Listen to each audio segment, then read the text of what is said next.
All right.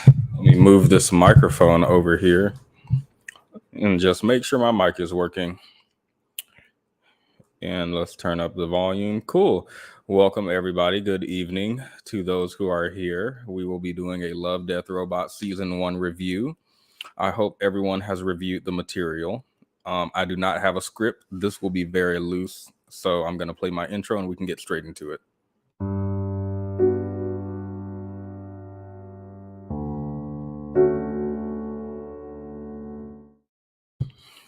Okay, now let me pull up what we're going to be looking at today, guys, is this presentation. The first thing we're going to be reviewing is three robots. That is the first episode for me. We're going to go episode by episode. Hello, Vitamin. Hello, Lantoinette. And this is the order in which it came on my Netflix. So this is the order in which we will review it. Obviously, some episodes require more in-depth discussion, and some of them is literally good guy shoots the bad guy with a gun and everything worked out fine. So I'm going to go through this real quick. And three robots, just to quickly give a synopsis, is literally just three robots. It's supposedly long after humanity's collapse, and these three robots set out on kind of like this sightseeing tour of a post-apoc. Look, guys, it's trash. The world is trash. Don't make me say the long words. Um, and they're just sightseeing and seeing what humans used to do. It's a little fun to watch them be quirky little robots and look at stuff like how humans used to do it. Um, how they were describing, for example, how people eat food and oh, humans are so inefficient and dumb. Why are the stomachs inside the body? Why not outside? Yeah, I find that pretty quirky, humorous. Yeah, they find it basketball. Oh, and in this world, guys, cats have taken over. I think someone just joined in the back. Your stuff is not connected.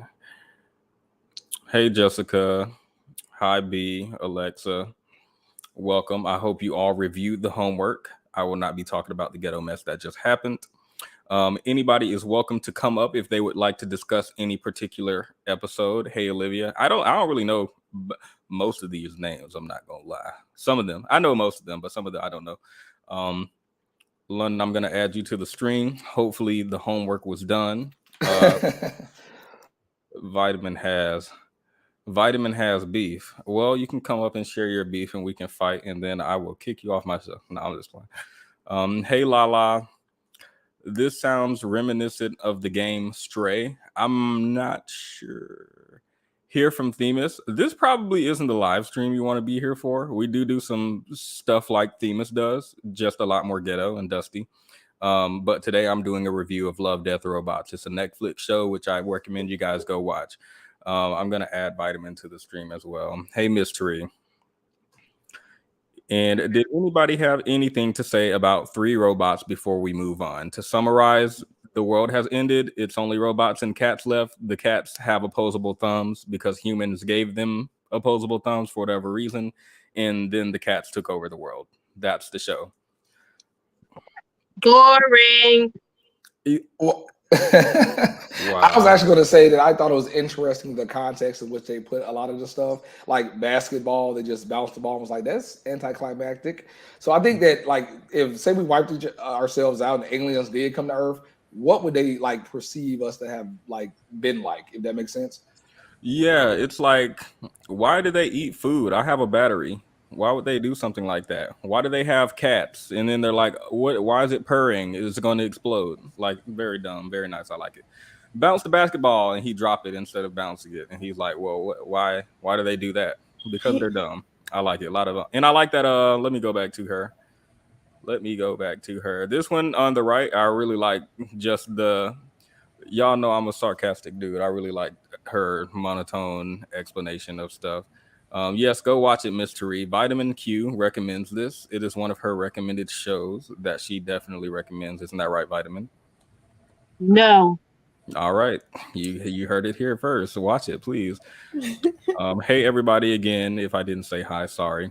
Lantoinette, did you have anything to add about this particular episode, or are y'all ready to move on?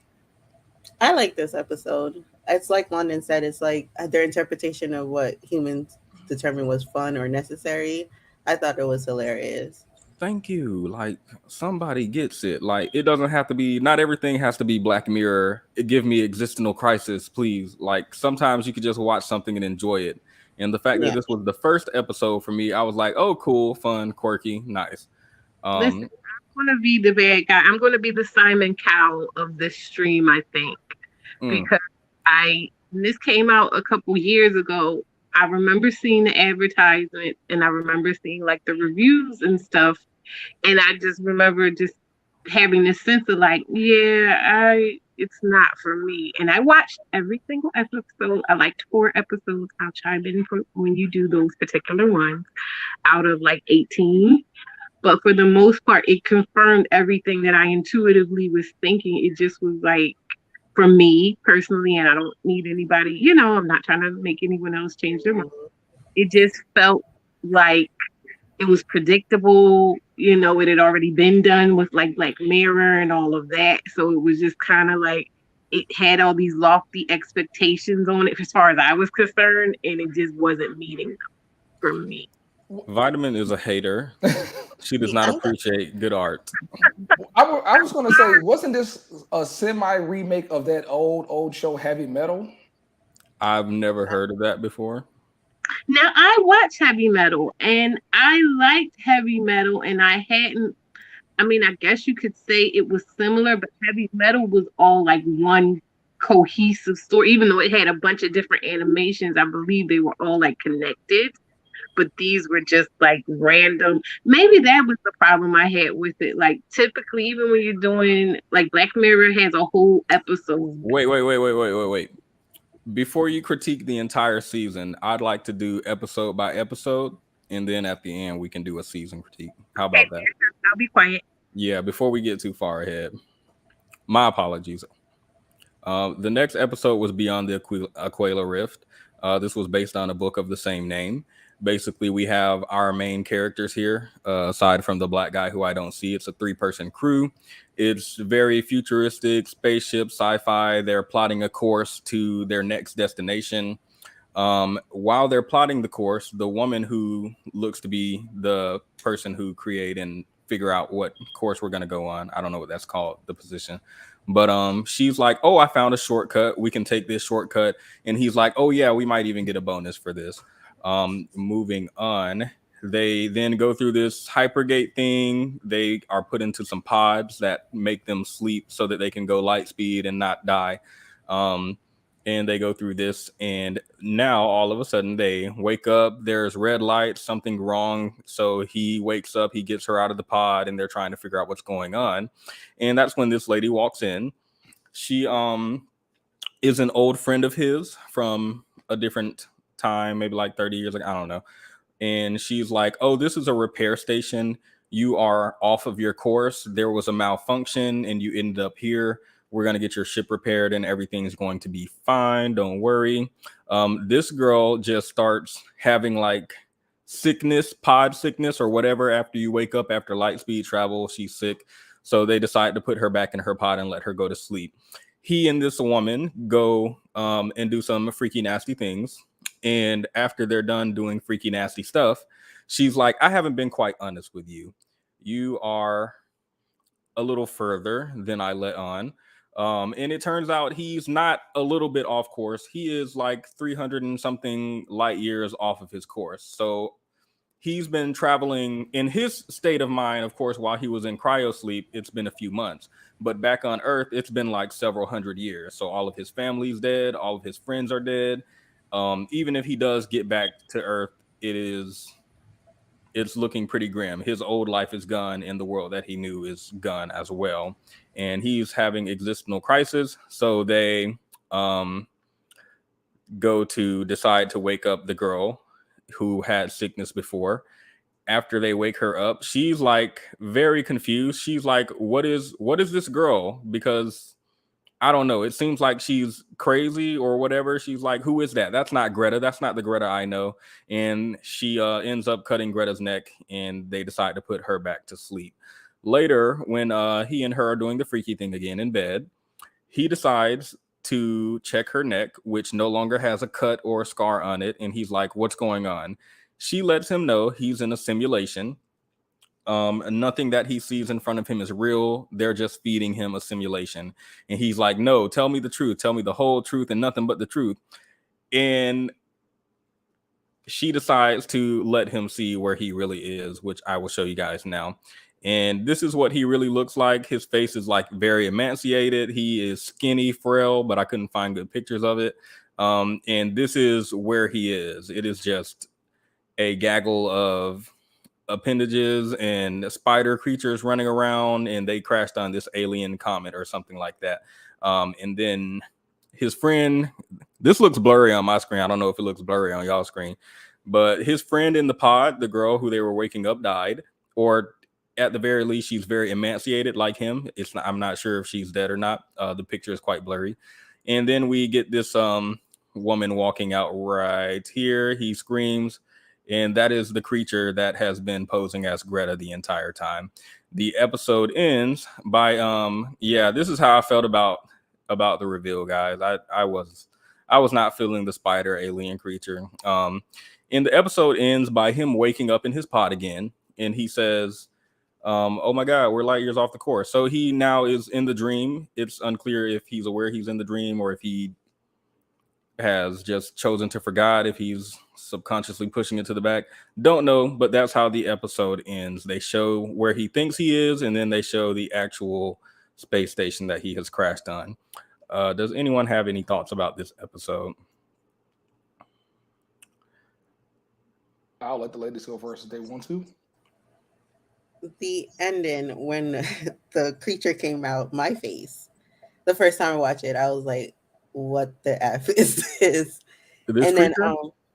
then I was screaming, and then he just kept living in this delusion of what he thinks the world is and what it isn't. It kind of keeps me in this repeated delusion in that people might have of reality. That's what I thought about when I thought about it, the episode. But it was like I genuinely like each of the episodes. Some of them not so much, but I genuinely can find a good comment in each of the episodes. I was just not seeing this ending come in at the end of this episode. I don't know what I was expecting. That was not it. I did have to take several seats. The fact that it is presumably a mistake that happens probably to thousands of people before, and nobody knows about it, so it's just going to keep happening to thousands of more people. The fact that this spider creature has sympathy for these people who end up here, the freakiness of it all, it had me tripping a lot. I don't think it had sympathy for them. I think it was feeding on them, in my opinion. I think the creature is feeding on their lives.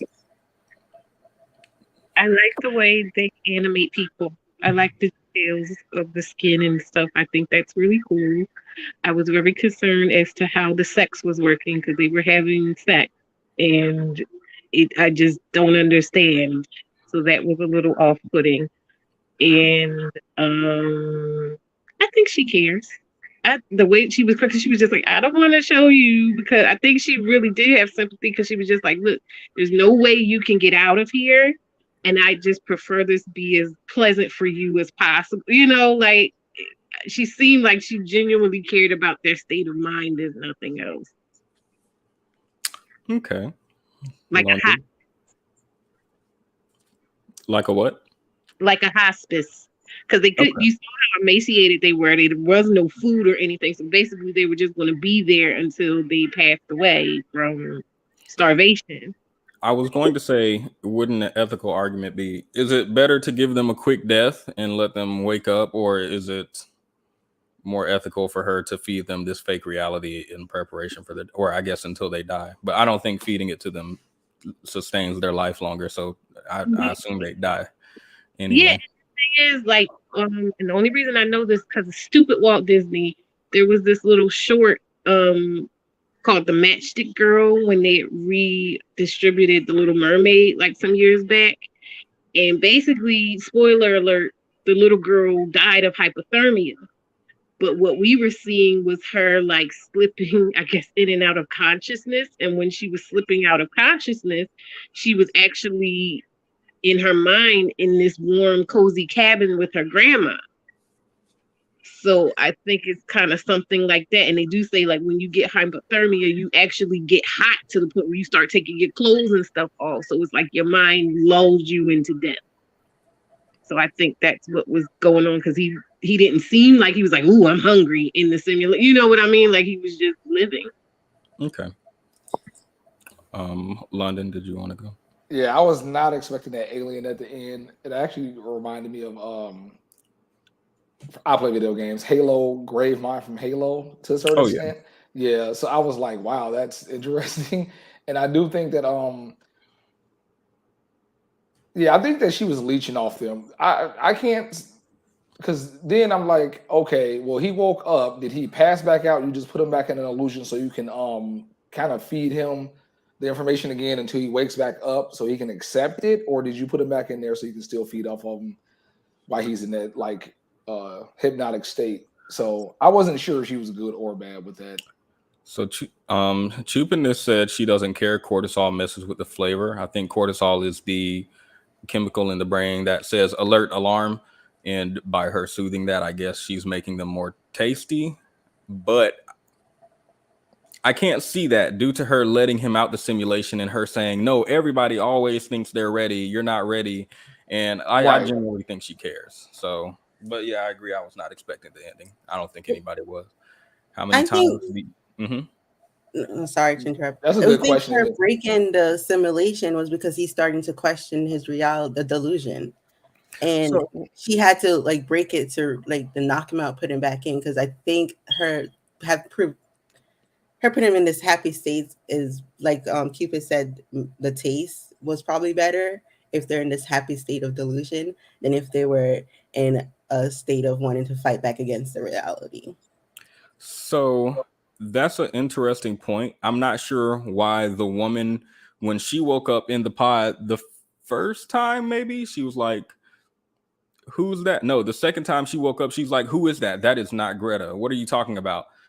Maybe I'm not sure if the hormones affected her or not, or if maybe his crew just had insane mental strength to be able to see through these things. But I don't know. I don't know. We are on episode. Well, we don't know what episode it is. Mine apparently was different from some people's, but we're on Beyond the Aquila Rift, the one with the freaky spider monster that pretended to be a girl, to get laid. I don't know. I think the episodes are backwards because or it's not backwards, but the way they did the seasons were like where the episodes seem backwards because season 1 is on the bottom and season 3 is on top or something like that. How many times do you think he woke up before? I assume he only woke up once, and that's when he saw the thing, and then she put him back to sleep. So I don't think so. Cupid did not watch. Let me find out y'all didn't watch the series that I went and rewatched just for my. Let me find out y'all are giving vitamin today. But let's move forward to the next episode for me, which was Ice Age.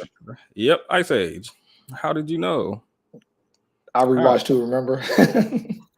Okay, Yeah. so Ice Age is not interesting to me. They find a woolly mammoth and an ice cube in a new freezer / fridge that they bought, and then they take a look inside and they see literally there's the Industrial Revolution and stuff going on in their refrigerator. Like there's a small humanity in there. There's like a small world, and they are progressing. Time moves super fast.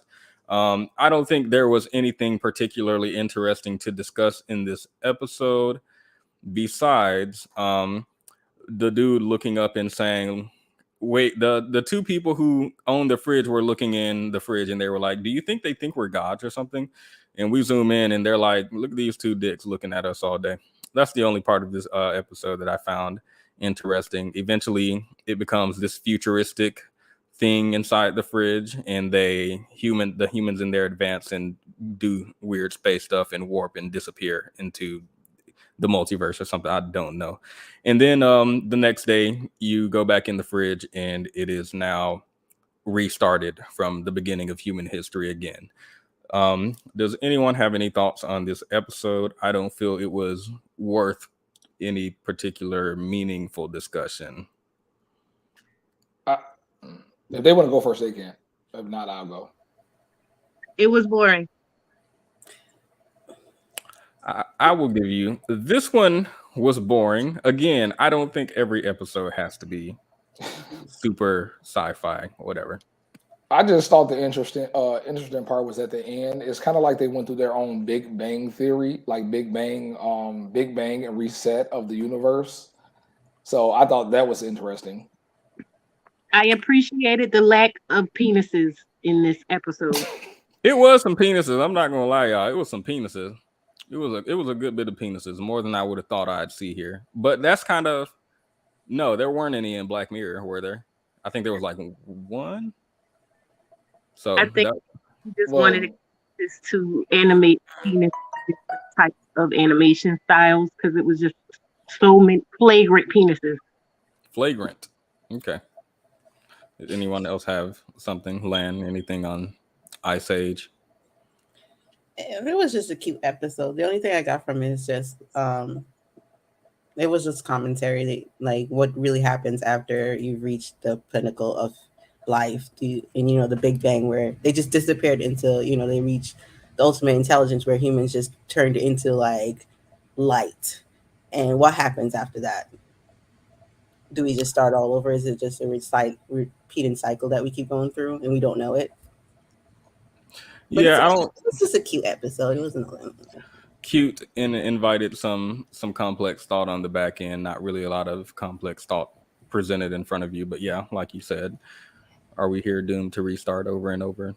The next episode was Sonny's Edge. This is the one with the girl with the scarred up face.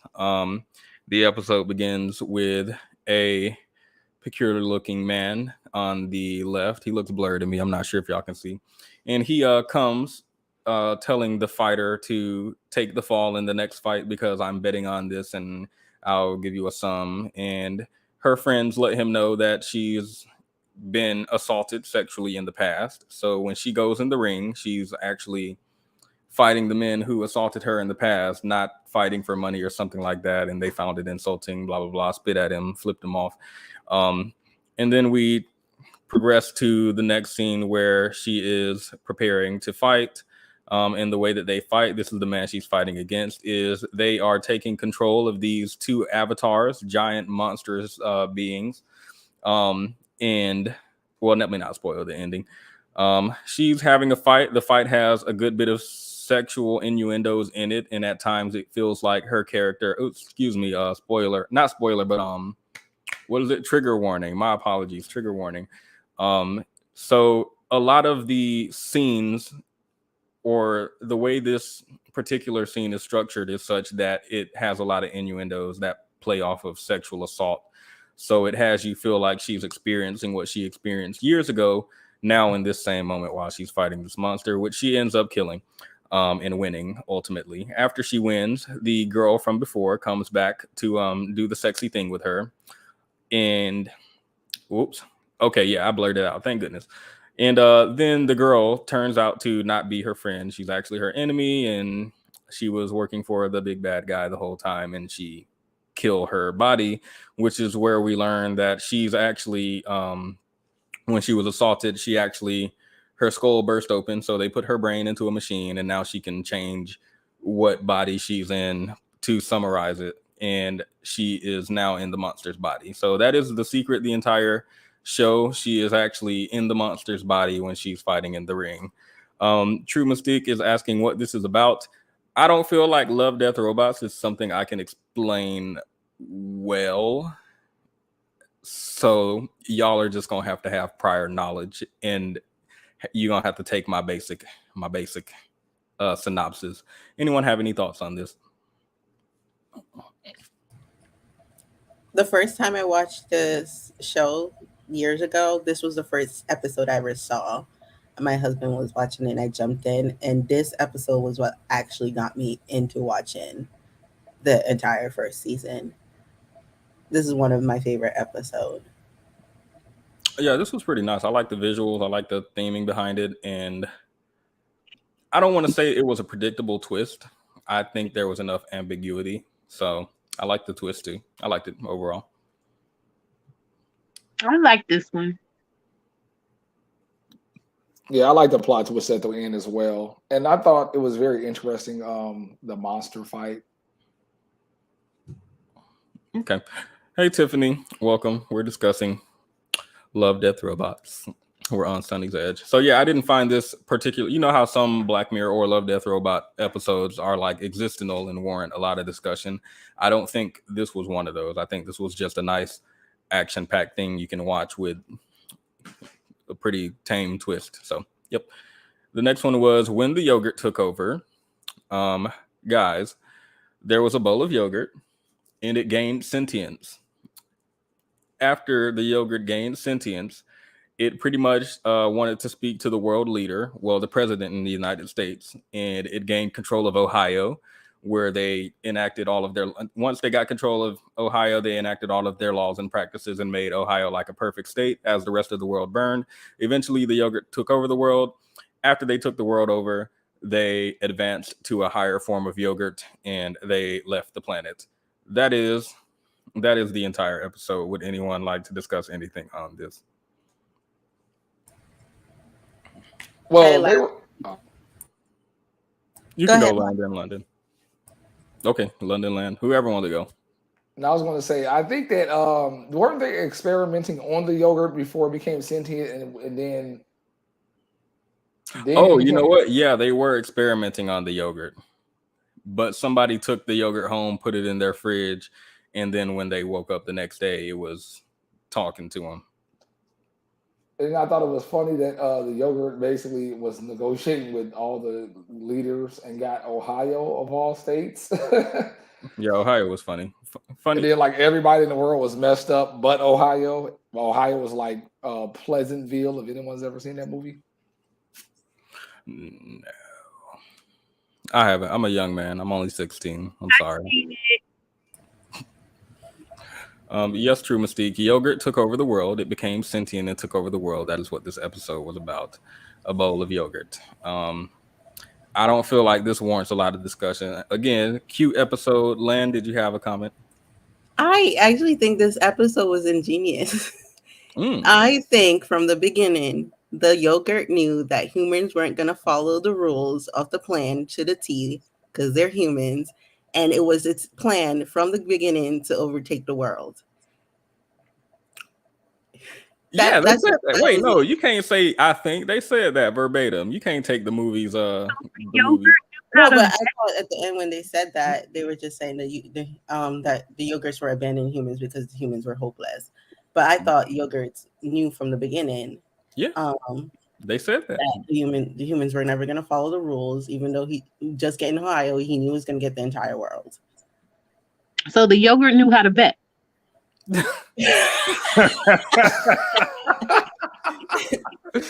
I'm not doing this with y'all today. I'm not doing this. I purposefully moved the live stream back to distance to have space to recover from what that was. But okay, moving forward. I'm sorry. Oh no, you're fine. Maybe in the after show we can talk about it. The Secret War. So the Secret War is basically some Russians and one of their ancestors tried to summon demons to assist them, I think, during World War II. Correct me if I'm wrong, anybody. It went horribly wrong. They unleashed demons onto Russia, and the army has to now deal with it in secrecy while they're also fighting the Allied powers. Again, oops, that was the only picture I have for that.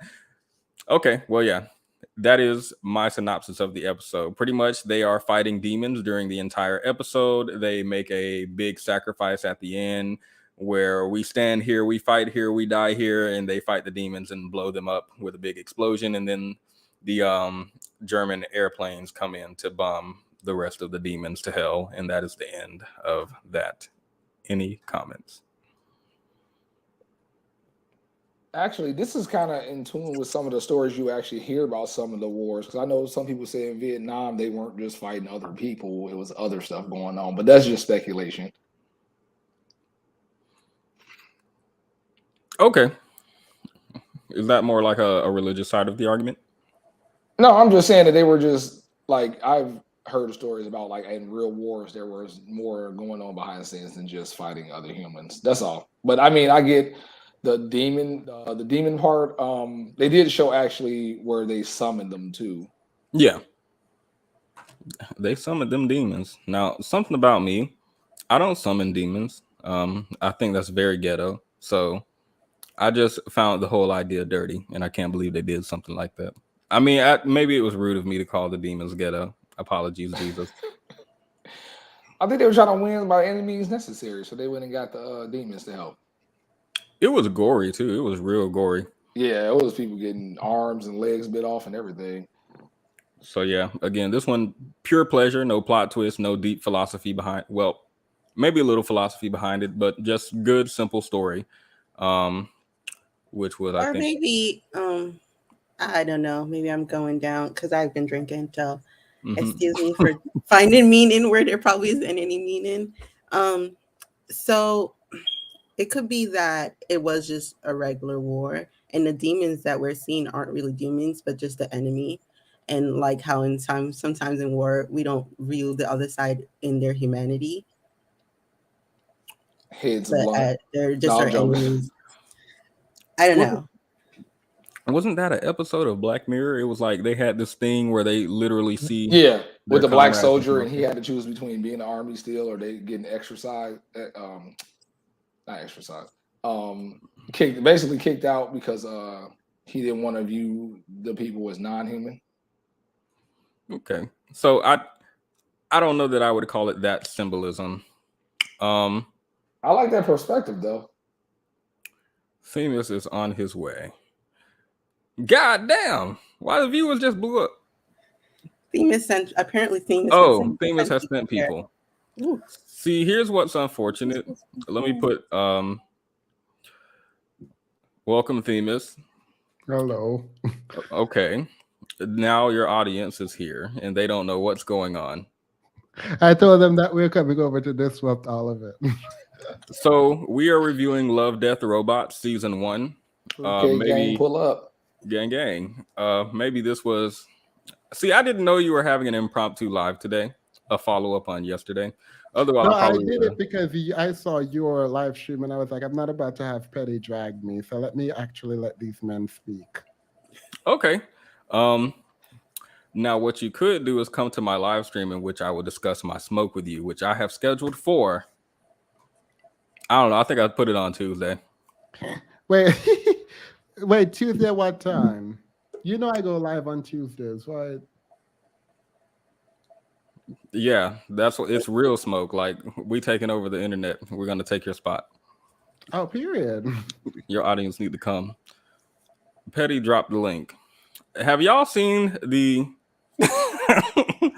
Now I've told these people my occupation, and now they know I'm a janitor, and I'm not even a level 2 yet. So it is what it is. Tomato. Okay, I accept the critique. I don't know what it was for, but we accept the critique. This episode, again, we just went through quickly, and I don't want to go through it again. But it is about the Russians summoning demons during World War II to assist them in fighting the Allied powers. And of course, it goes terribly wrong. And now the Russians have to fight and kill the demons. And that's how that episode goes. Anyone who just hopped up may give their opinion if they have not yet. If you haven't seen the show, apparently you don't need to give opinions. So, yeah, going once, going twice. Okay, let's move on. The next one was Sucker of Souls. Again, this one was about these cave explorers who now discover vampires underground in this secret tunnel. They discover that the vampires have an allergy to cats. Hello, Adrian. I have added you to the stream. Did you have a comment on the last episode? I did. Did you guys pick up that he was his son from the jump? Wait. What? The Secret War? Yep. So the young man was the son in this? Yep. I didn't know that. Why did he grab the guitar from him? It seemed like he was extremely aggressive towards his own boy.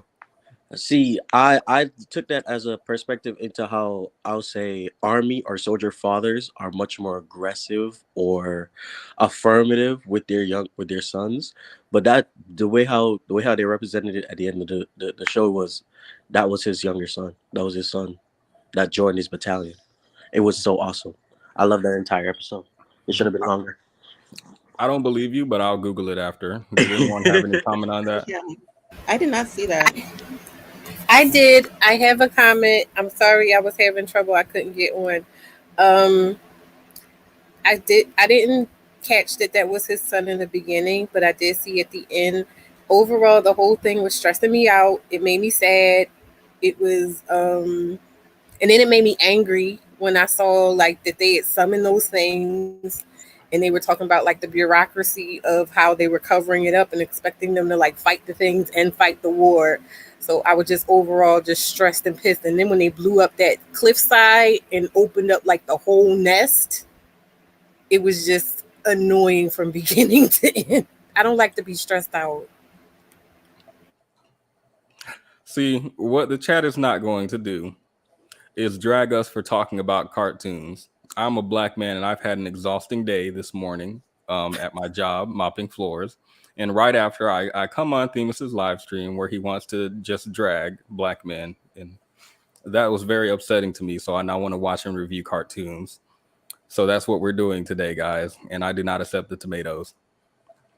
Adrian dropped off. That's fine. Adrian sounds like he did the homework, which is interesting. Sucker of Souls again.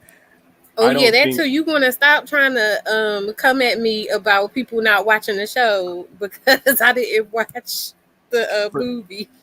For anyone new here, Vitamin thinks it's okay to read Wikipedia as a substitute for actually watching the show. No, I did not just read Wikipedia. I read Wikipedia and I went to all the reviews. I did thorough research. Tell me I didn't do a good job. Tell me I wasn't giving poignant commentary.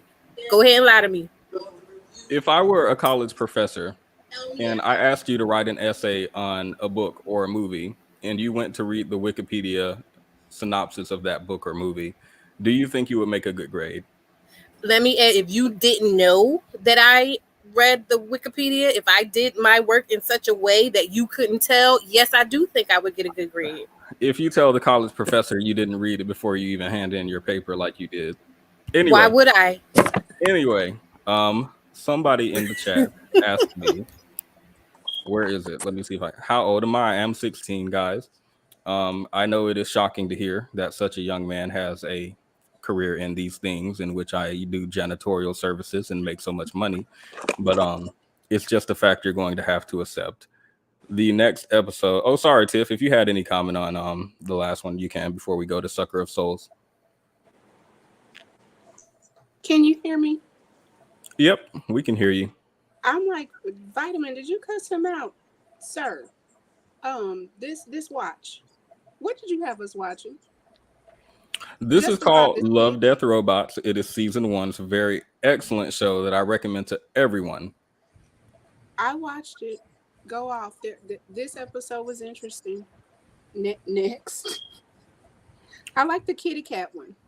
I think this one with the kitty cat? Yeah, that was good. Dracula.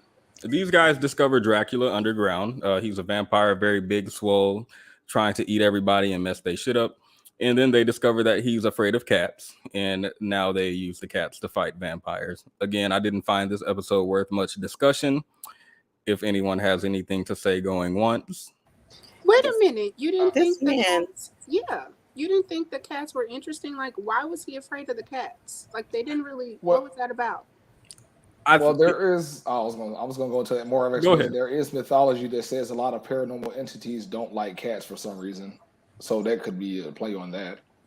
I mean, cats were upheld as gods in Egypt, apparently. So, and I just think whoever the writer is has an obsession with cats. Well, in the episode that I did watch, they said that when they would eat cats, it would make their skin burn. Yeah, they did say that. I don't remember that. We're watching. Oh, yeah. See, you didn't watch it. Why are they eating cats? I think they eat That was my humans. question too. I think they just one day there's powerful vampires. I guess they didn't want to feed on a human, so they're figuring out what they're. I don't know. I'm making stuff up and going along with it. Maybe they thought I'm gonna try this cat one day, and then they realized by eating the cat it makes their skin burn. So they're like, "You're my mortal enemy," and they become scared of it. I don't know. Wait, does Erica say cats are divine in response to why they eat cats, or is she just saying cats are divine? No, I think that they just probably had like driven them in. Maybe they were going in during the daytime or something, and like keeping their food supply, which is people away. But like, because they said the villagers would mess with them by just putting a bunch of cats in there. So if you're starving, I guess you'll eat whatever. If a quick question, not quick question. I do want to insert something. If you use any type of knowledge from witchcraft or the Salem trials, they did say how cats, or specifically, I would say black cats, had magical properties because witches were accused of being able to turn into cats or even use cats during their rituals. So I think that could be a reference into the episode itself. Oh, and then the next episode where the woman. Okay, I get it. Thank you for the clarification. I'm going where you're going. I'm going where you're going. Okay, we're gonna move to the next episode. Apparently, y'all are finding symbolism and meaning in things that I don't, which is fine. The next episode was The Witness. This was the episode where the woman wakes up and she looks across the street to the apartment directly across from her, and she sees a man covered in blood, and she hears gunshots, and it looks like he's just murdered someone. He looks out the window at her. She sees him. He sees her. She sees him see her. And then she closed her window and she's like, let me get up out of here.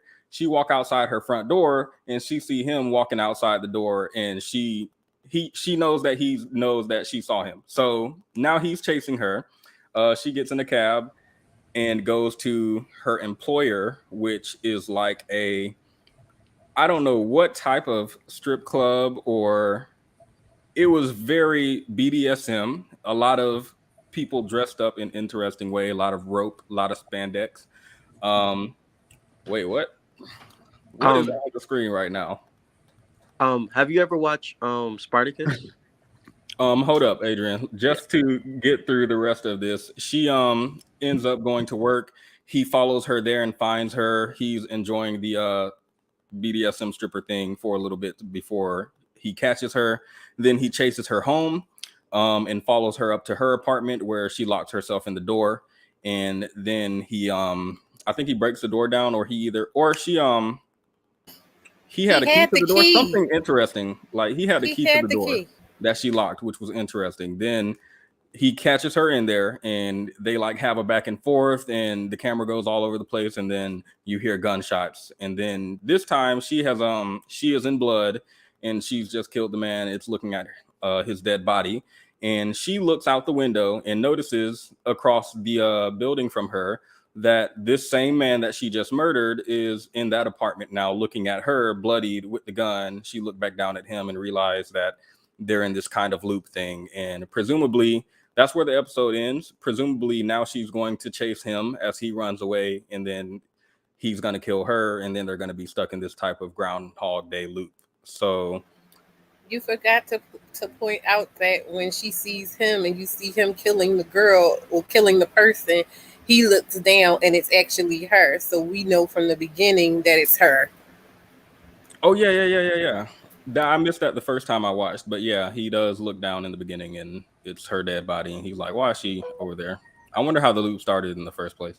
Oh, I did want to say too that when she was dreaming, she was having visions of her death that he was doing to her. When he was dreaming? No. When he was at the beginning of the loop, she saw how she died when he killed her, and then that's when she got up and then saw him committing the crime. Okay. Any other thoughts on this episode? Did you guys catch symbolism that I missed? I just want to know why it was such a densely packed city, but they were the only two people on the street. Number one. Number two, she was running butt naked for 5 minutes straight. all through the city. And again, they never ran into anyone else. So I think Yeah. the explanation I found for that was it could have been like a dreamlike vibe. Maybe they're in a form of limbo, which would explain why nobody helped her while she running in the street naked. She called the police in the beginning. She couldn't really describe where it happened or what was going on. So maybe, again, kind of like this dreamlike thing where she can't really place it. So that could be it. That's the only explanation I could find. I thought they were in some like a limbo purgatory thing or something where they can't pass someone said they're going to relive the same situation over and over. Yeah, that was also my take. The That same makes- as Martin. I'm sorry, Alfred. That makes sense too, because when she woke up and looked over, wasn't that the same guy in the window? Yeah, that she shot and he killed her on the other side, and then they switch like every time. Okay. Okay. Okay. Yep. I think that's all I'm going to give that episode. Did anyone have anything else? Any symbolism at all? Feel free to point it out. I think, again, this was just What was her occupation? she was like a go-go. That's not the right word. She was Does an it- exotic dancer. Is that called burlesque? Maybe. No, because she was naked. Burlesques don't undress like that. She was an exotic dancer. So her job was to entice people. So she looked like she was working at the sex club and came in and, did a little ditty and made the men's and the women's wanna. It looked like a very ghetto strip club, but the entire strip club is like the champagne room, which I have never personally seen but have heard about. Like open. You lying on a Sunday? No, not the Lord's Day. Of course not. You never been to no strip club? No. Neither have I. Amen. Remember, he's 16th. Oh, yes. Okay. Oh, yes. Hallelujah. And a Jennifer. Hashamanana Hashirabadahanda. Now let me pull this back up on screen and we can move to the next episode with Suits. These four rednecks in suits are fighting off an alien invasion. I did not find anything at all interesting about this episode. I mean, again, cool action-y sequence where they fight off the monster and the reveal at the end that they're in this kind of bubble on an alien planet that they're actually invading, not the other way around. So outside of that, no, I didn't find this very interesting as far as theories and stuff like that. Mr. Petty. Wait. Oh. I'm sorry, Mr. Petty. Did you not feel a sense of camaraderie with these individuals? The sense that they were fighting for a better future, and the feeling of manifest destiny and American imperialism was intergalactic. I was so proud of them. These people are just alien Christopher Columbus. They just came to take Colonized. some alien land, and now the story want to pose it like this poor white man. Why can't y'all just leave him alone in the country he invaded? He is providing for his family in the heartland. In the heartland that he took. That's all. Yeah, I thought the twist of that they were the invaders was interesting. And then it made you think about the whole scenario, and it's like, well, they're not trying to attack these humans, they're just protecting their own land. Yeah, the bugs are actually what's trying to get rid of the infestation. So I think we're all in agreement here. Going once, going twice. Don't forget Hank died a good death. Who? Hank died a good death. Pink. Hank. R.I.P. Hank. Jake. He was a real one. So It was Jake. y'all Jake, memorize the yeah. names of these colonizers is what I'm hearing. Yes. Yes. Okay. This is Midwestern Americans. All right. The what we call it? The Dust Bowl of America. Shout out to them. They were real ones. Dome theory. Does anyone know what dome theory is? Because I've never heard of that. Ever. Elon Musk said he was going to build a dome on Mars. Is that what they're talking about? The dome. Okay. Yeah, I think this is when they go to other planets and I forgot. They're Dome. creating jobs. The next one was Good Hunting. I really liked Good Hunting. It was the one where the man and his the boy and his father are chasing the fox woman, and they're chasing her presumably because the men in the city are being attracted to her cries and they're whining and crying all night. So his father's teaching him how to hunt. Of course, after they hunt them to their home, the fox lady's daughter, who is just a little bitty fox, is like, no, my mother is not bewitching the men. The men won't leave her alone. And we're magical creatures, so we can hear their cries however far and wide we are. So she goes to soothe them and blah, blah, blah, blah, blah. And the boy seems like he has 1 foot in, 1 foot out of hunting them, but he seems reluctant to do so. The father come in and kill the woman.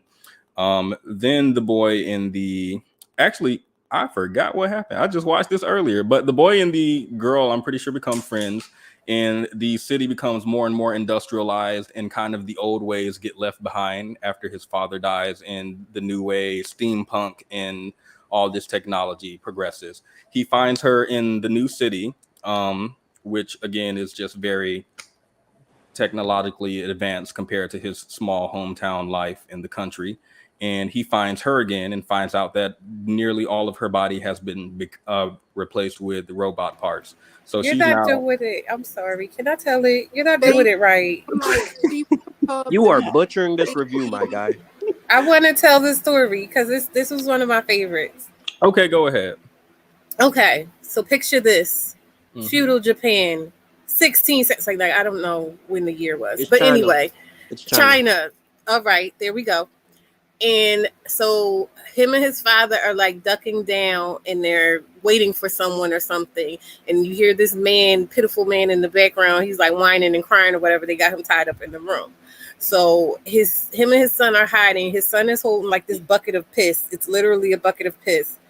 And he's telling him like, wait, don't look at the thing when it comes. So when it comes, it's this beautiful woman. And his father is like, throw the thing on her before she turns. And the boy looks at her and is like getting captivated. So then the father like fights her and winds up snatching the bucket and looking at his son like, you are such a mess up, and throws the piss on her. So she's like caught in between changing into like this fox creature or whatever. So then they chase her to her lair, and the father winds up killing the one they were chasing, but the son found a puppy, which was her daughter. And so the daughter had like kind of changed into a person and was talking to him and was explaining to him like, your dad thinks we're doing something to you guys, but like it's y'all keep bothering us. Y'all see us fall in love and then we can't sleep and stuff because y'all always whining and crying. So the boy was listening to her and like, okay, that makes sense to me. And so when his father asked him, did he see any pups? He was like, no, I ain't see nobody. So then his father died 5 years after that. And him and the girl became friends, and he was bringing her food. And like he said, the trains, they had trains and stuff coming into China after his father had died. And he was like, well, my father wouldn't have been able to handle all this change, so I'm kind of glad he died. So when his father died, he moved into the big city. He started working like on the trains, and then he started getting into mechanics and things. So he was like a self-taught, I'll call him a machinist, an inventor, tinkerer, whatever. And so he might have been getting a little money, but he was talking about how the white people came and were colonizing and being dicks or whatever. So then one day he was getting off work and he saw his foxy friend, but she was saying that she was telling him before, like she could feel her magic fading away. So she couldn't change from her human form. So by the time he saw her in the big city, she was fully human for all intents and purposes. And she was working as a prostitute or escort, I'll say, because she's really beautiful. So he saved her from these white guys trying to, whatever. And they would just hang out here and there. So then one night she came to him and she was just like, look, one of my clients, we never did anything. And then he slipped me a Mickey and I woke up and they were like cutting me up or whatever. So they basically made her into a cyborg. So the only thing on her that looked like her before was her face. And it looked like even that, which was weird to me. I had questions. But anyway, she was basically like, she knew the type of stuff he did because he had built himself like a rabbit or something, like a mechanical rabbit. And being that she used to be able to transform into a fox and she couldn't anymore, one of the conversations they had been having was how she missed being able to do that. So she basically was like, well, since they did this to me anyway, and I know what you do, can you switch me into a form where I can do like I was before naturally or magically? And so he fixed her up and then he just sent her out into the night. So she's like the Chinese version of Batman or something now, because then they showed her like coming down on these white guys that were doing the same thing to her that he had found people doing or same things to this other girl that he had walked up on people trying to do to her before. Can I ask you a question? Excellent synopsis. At some point, did she rip a man's penis off? Yes, that wasn't. I was just like, that was like the third penis I saw, I think, at that point, and I was just like, what is with them and these penises? And it was like, it was an ignorant one too. It was just, ugh. It was. I remember it, which is unfortunate because they The drew mayor. It was the mayor's. the mayor. That was the mayor of the town. Mm-hmm. I did not know that. Remember, Right. she said that he couldn't get it off, so he started turning her into a robot because he could only get it off by machines. So he essentially turned her into a machine. Okay, I do remember that. It escaped my mind. Adrian, you said you have something to add. I love Vitamin Q's review. Great synopsis. But I think it wasn't just her face. He left her cooter there too. So to have sex with her, he still needed her human part. I actually So, found that interesting because, well, I not that what you just said, but this was the only story in which I liked the main characters and I would have liked for them to be together, but they actually weren't sexual at all, which is fine. Mhm. But yeah. One more thing. I want you to know that is the great what she did was one of the greatest finesse of all time, because she not only got a better fox body and transformation, but now that she doesn't need to rely on magic anymore. So at this point she's an immortal death machine, and that's awesome in my opinion. Not the finesse. Well, she might still need maintenance though. After the magic was stolen, and the only reason why she needed those parts was because they came in and industrialized the town. It industrialized the town, but where she was from was rural. Was a rural area, so she But remember, came. the train coming in is what essentially started making them lose their powers. You're Well, right. Yeah, there becomes, Technically. even though I think the second half takes place in a city that is not the first city they started in. The city they started in was also becoming industrialized, which was causing her to lose power. I agree. Yeah, you're right. Okay. I was going to say that I think also it plays on with some. I'm very big in paranormal stuff, but I know they say like a lot of paranormal entities don't like iron or something like that and different metals, but I think that also can play on maybe why some of the spiritual energy was taken away. Kill the witch. You know, I was just going to ask what Themis thought, because remember when somebody talked about people taking the credit for the assignment? I don't think we've heard Themis' thoughts on any of these fantastical episodes that you had us watch. Not the blast. Themis loves fantasy, so he must have great insights. I feel like you love fantasy. The way this conversation went, never mind. Themis, did you have any thoughts on? I agree with what everyone just said. Okay. I don't feel like Themis did the homework. Sound like somebody didn't do their homework. It's getting to the work. It's giving. Let me tell my name. It's giving very much like, no, teacher. That's He nodding and smiling. I did watch this a bit ago, but is this the season with the spider in space or no? Yes. Yeah, it is. No, Yeah, actually, this season is season 3. No, that is season, I think, 2. No, the Okay. season He's we're right, reviewing He's is right, this the is one season with one. the spider in space. Yes. All right, then I think did we did watch that it. I don't before you remember got any of it, but I did watch it and I enjoyed it. Off. Let me see. The next episode, Free said the story was about addiction, sex, drugs, which led to the end of humanity. I do not see that. At all. The next episode. Wait a minute, Petty. Somebody's trying to give you a super chat. Make sure you can get your money, huh? Somebody said, I'm feeling generous. Can I give a super chat, please? Well, his channel has not been monetized yet.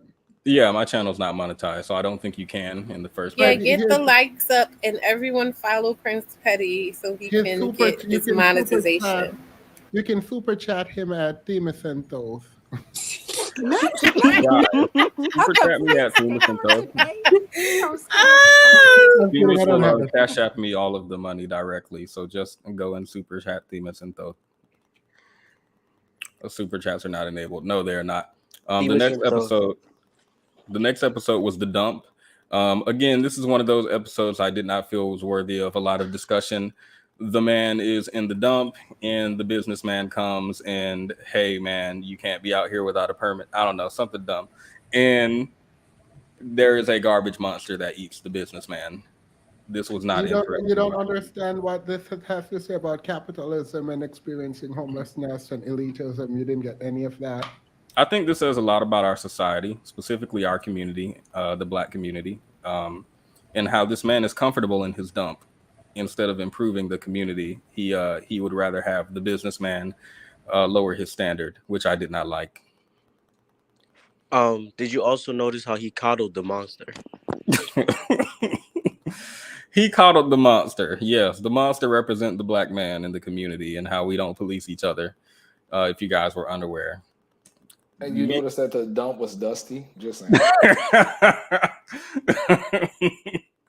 The dump was very dusty. They could use a janitor, and I have put in my application. Nia says she liked this one. It was a no-brainer. Yeah, I mean, I guess it was cute. Cute's not the word, not for this episode. It was a just fun episode where you don't have to rack your brain to think about it too much. So, really good analogy about the Black community. Did anyone have any comments on this? Okay. Oh. It was dirty. I didn't like it. It was kind of predictable, and there was more penis. Oh yeah, there was a penis in this episode as well. Wow, I'm really forgetting how much penis there was in this show now that I think about it. An exorbitant amount of penis. This episode was not stimulating. I agree. It was very dusty, dirty, and the penis. And the penis was dirty too, I'm pretty sure, but I don't remember clearly. This episode stank. Like I could smell it. I'm not going to imagine that smell. I'm going to assume no one else has further comment. Going once? Going twice? Okay. The next episode was Shapeshifters. This was the one about the two brothers in the army who are revealed to be werewolves. I do not feel like explaining these episodes because y'all was supposed to do the homework, not me come up here and give a synopsis of each episode, actually. I will be willing to explain this episode because I like this one as well. Okay. So as you can see, this young man is in the army. He is giving his all for his country. He is in the Marine Corps. Okay, I'm sorry. My apologies. He is in the Marine Corps. He is giving his all for his flag and his family and his country. And he doesn't have on any shoes, and that really confused me.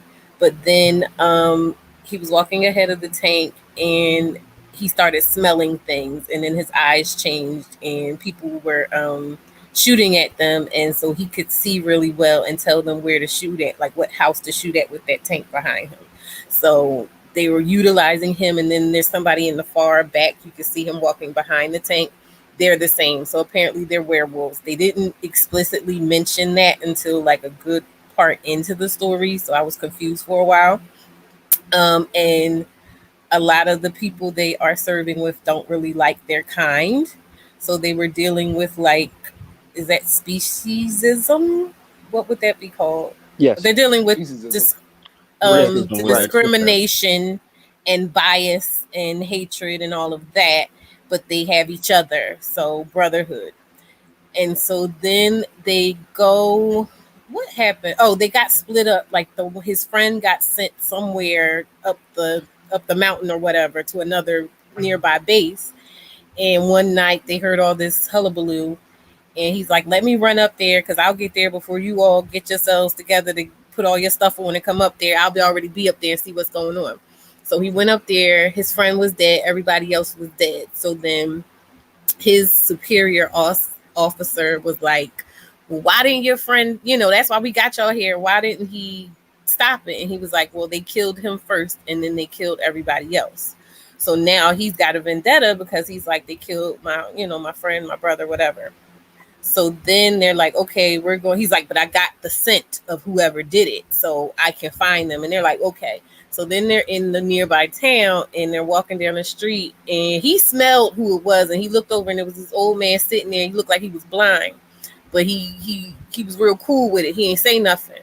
So then later on that night, he got completely butt naked, yet another penis, and he's out there. And guess who else is out there? It's the old man and his penis. And they're out and they start fighting. And they're literally ripping each other to shreds. And then there was a third one too, I think, that was with the old man. And so this was a really like crazy fight. They bit part of his arm off. They were biting pieces of like torsos and eyeballs and everything else. But then he finally, in the end, killed the both of them. He actually bit the old man's head. Like that's how he killed him. And then he walked back to base naked with part of his like torso ripped off and his arm ripped off and everything else, but he's a human now, and they just kind of watch him and say nothing. So then I guess by the end of the morning he's healed up, and they have all the bodies from the other place, and he grabs his friend's body. He basically looking at everybody like, I don't want to be here, I was only here because of him, he's dead now, I'm leaving. And they just let him leave, and he walks out into the desert with no shoes on again. But he does have clothes on this time. I do want to clarify that they indicated, or they supposedly indicated that the younger one was his grandson. They're supposed to indicate that what? That the younger one that was with the old man was his grandson. I didn't see that. Well, I don't know what they did to insinuate that. Are you sure? He was it was initially when he first smelled him, he was taking care of him, and I think that he was trying to talk to him, but this is mostly from reading it up, where I'm getting most of my information, but I could be wrong as well. London, you had something to say? I thought it was action packed. I did kind of feel for him with the discrimination part of it, because obviously, you know, as Black people, so I was like, damn, they're just using them for their cause and then talking shit to him. Besides the obviously supernatural portion of the story, the main character could be like a enlisted infantryman, maybe like a private or something early on like that. Yeah, I'm sorry, that's what I wanted to ask you. What are the guys that are called like the first truck that goes out? Because typically one vehicle will go and see if it's gonna blow up. What is it? I know it's a term, but I can't think of what the term is. It's not first squad. Bullet sponges? You're asking what they call it in the military? I don't know. The Marines are generally, if you're talking about branch to branch Marines, generally we send in before we send in the Army, which these people were in the Marine Corps, I think, according to the story synopsis. Okay. I was just trying to think. There's a term of people that ride it to try to knock off the IUDs, especially I think when they were in Iraq. That first car takes a lot of the damage, where they can kind of clear out and say, okay, we can proceed, or we need to fall back. But I can't think what the term is. I'm sorry. Yeah, I can't think of the term either, but I know what you're talking about. I have a question. Do you guys think this is one of the goriest fights in the show? Yes. In the first arguably, yeah. What about Sonny's Edge when she was controlling the monster? Y'all don't think that was true? That was good. I'll give you that. Yeah. Yeah, that when she put her the Wolverine up her face. Or how about we haven't gotten to it yet, but the one where the astronaut has to literally snap her arm off and throw it to get back to her ship? Now we're watching shots. Y'all better not get me copyright struck up here. Okay, but yeah, I would call this one of the gorier ones. Did anyone else have any comment on it? And sold. All right, let's move on. Wait, Patty, I have to go. I'll be I have to go. Oh, you're not allowed to. Sorry. All right, my bad. No, you can go. My bad. Have a good one. Thank you for joining. Okay, guys. The next one was Fish Night. Again, well, I found this one uninteresting, but I do think it was worth discussion. This was the one where the man and his I don't know if it's his son or his coworker. I think it's his coworker or both. and they're like door-to-door salesmen, and they're very tired, and at night the car break down. They get out in the desert, and all of a sudden magical ghost fishes just are flying around, and the boy starts playing with them while the dad is like, no, don't, we are stern and strong men and we do not play with things. And the boy was like, fuck that, and kept playing. And then he gets eaten up by a ghost shark, and that is how it. What? Do you guys not like how I describe the stories? Do I you guys No. Vitamin, you are taking over narration. I'm sorry. Okay. I do want to know. I think that fish that ate him, I think it's called balas. I think I'm pronouncing it wrongly. But yeah, it's ancient. Like one of sharks were scared of it too. It was heavily armored. Like one. Okay, vitamin. If you want to give the vitamin experience, you may. If not, we can discuss the episode. So, Yes, Ultimate Gemini. It is on Netflix, but you can also find it online for the Five Finger, of course. so You go yeah. ahead. So they're breaking down. They broke down on this road. Apparently, they were at a rest stop a while ago, and this is an old. I think he said it was a Plymouth or something, an old car. So they're both like kind of complaining at each other, and the older one tries to blame the younger one and say, "Did you put water in there in the radiator when I told you to?" And he's like, "Yes, I did." And he's like, "Oh well, the car's dead. Ain't nothing we can do now." So he says, "We can just wait till tomorrow morning when it's not so hot, and then we'll walk back to the rest stop." And so the young guy's like, "What? I want to walk." Blah blah blah blah blah. And then he's like, "All right, I'm gonna lay down in the back of the car, whatever." So they were talking before he went to lay down. They were talking about the sea as the sun was going down. The older guy was like, "This reminds me of being on the sea," and the younger guy's like, "I've never been on the ocean, so I wouldn't know." And the older guy was saying, like, did you know that this desert used to be the bottom of an ocean, like it used to be a seabed?" And he was explaining like, what if the way houses can be haunted, habitats can be haunted by, the animals that used to live there, so namely the fish. So anyway, they go to sleep. Old man wakes up in the middle of the night and he sees all these glowing fish that you see here, like outside of the car. So he wakes the young man up, and they get up and they go out, and they're just standing outside the car, as you can see, just enjoying the sights. And like the fish are ghosts. They're going through them. They're not touching them. There's no danger there or anything. They're just really beautiful. But then for whatever reason, the young man gets really inspired and decides he wants to actually be a part of this stuff going on. So then he starts like taking his clothes off, and then his clothes start floating and stuff, like he's in the ocean too. So then at one point he's completely naked and he jumps into the air, and now he's one of them. Like he starts glowing like those fish, those Swedish fish looking fish in the back. He starts glowing and he's floating too. And you can tell the old man is kind of like, wait a minute, I don't think you need to do that. And he's like trying to tell him to come back down, and he's not listening.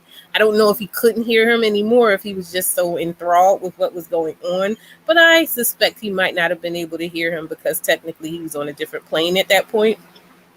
But then the old man sees that big, it looks like the size of a shark, but like a million times bigger or whatever, coming towards him, and he's trying to explain it to the guy, and he's not listening. He's just floating naked.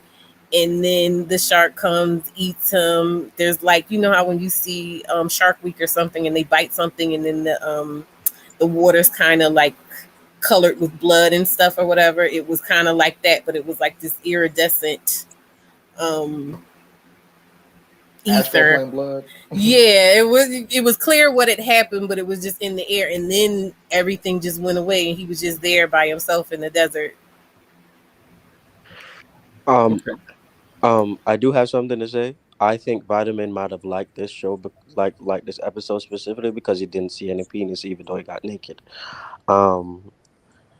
Two, I was wrong. It's not a balas. It's a Doncleosteus. I would not say that again. And three, I did have a question for the panel.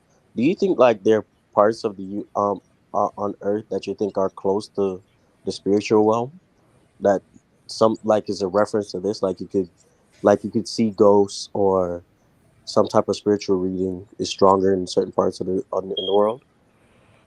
Is this what the women mean when they say the shadow side? Is this what you guys are talking about? No, No. Okay. no, that's not what we're talking about. The shadow side is a part of yourself. It's like an unacknowledged part of yourself. He's talking about like a different dimension, or like the astral plane, or like, you Yeah, know. Or the exactly that. veil. I tried to reach the astral plane once based on something I Googled. I did not reach the astral plane. I did have nightmares.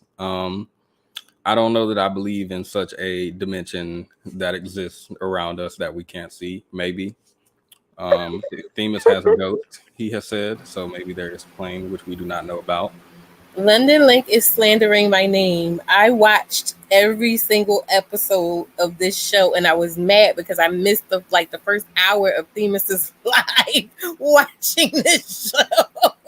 Well, that's an issue with you being punctual to show up to someone's live stream. It has nothing to do with what you're viewing. I that didn't day. even oh no, you don't. I didn't even know Themis was having a live stream. He had a live stream like 3 days in a row. Astroplane.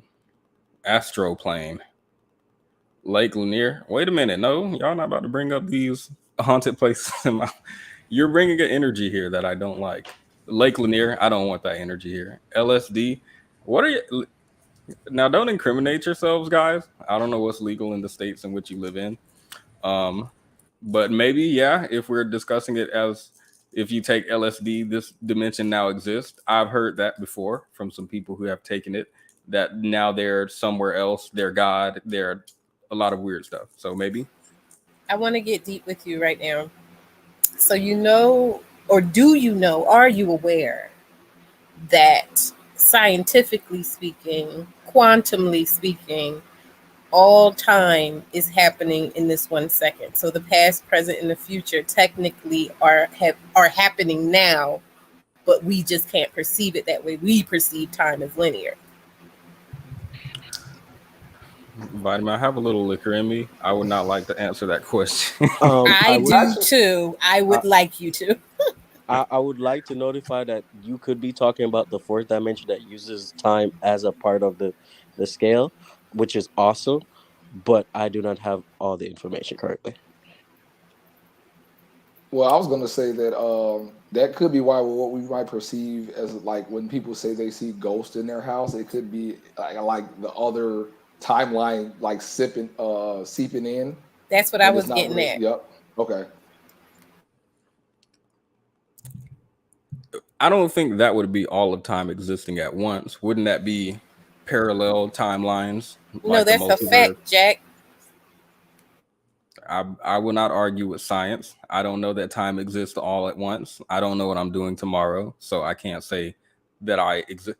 Do I exist there now? What are you trying to say? Like this is Did you guys see the new pictures of I think it was a galaxy?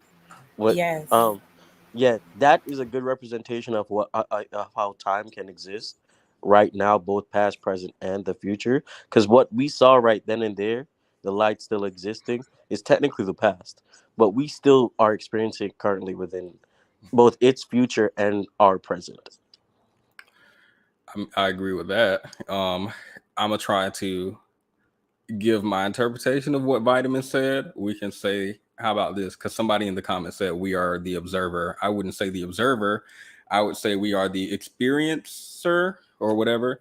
So if we look at time as a straight line from beginning Big Bang to Big Crunch or whatever happens, and it's just this line, and you are a human and you pass through the line, so you experience time linear, but time is here already. Is that what you're trying to say?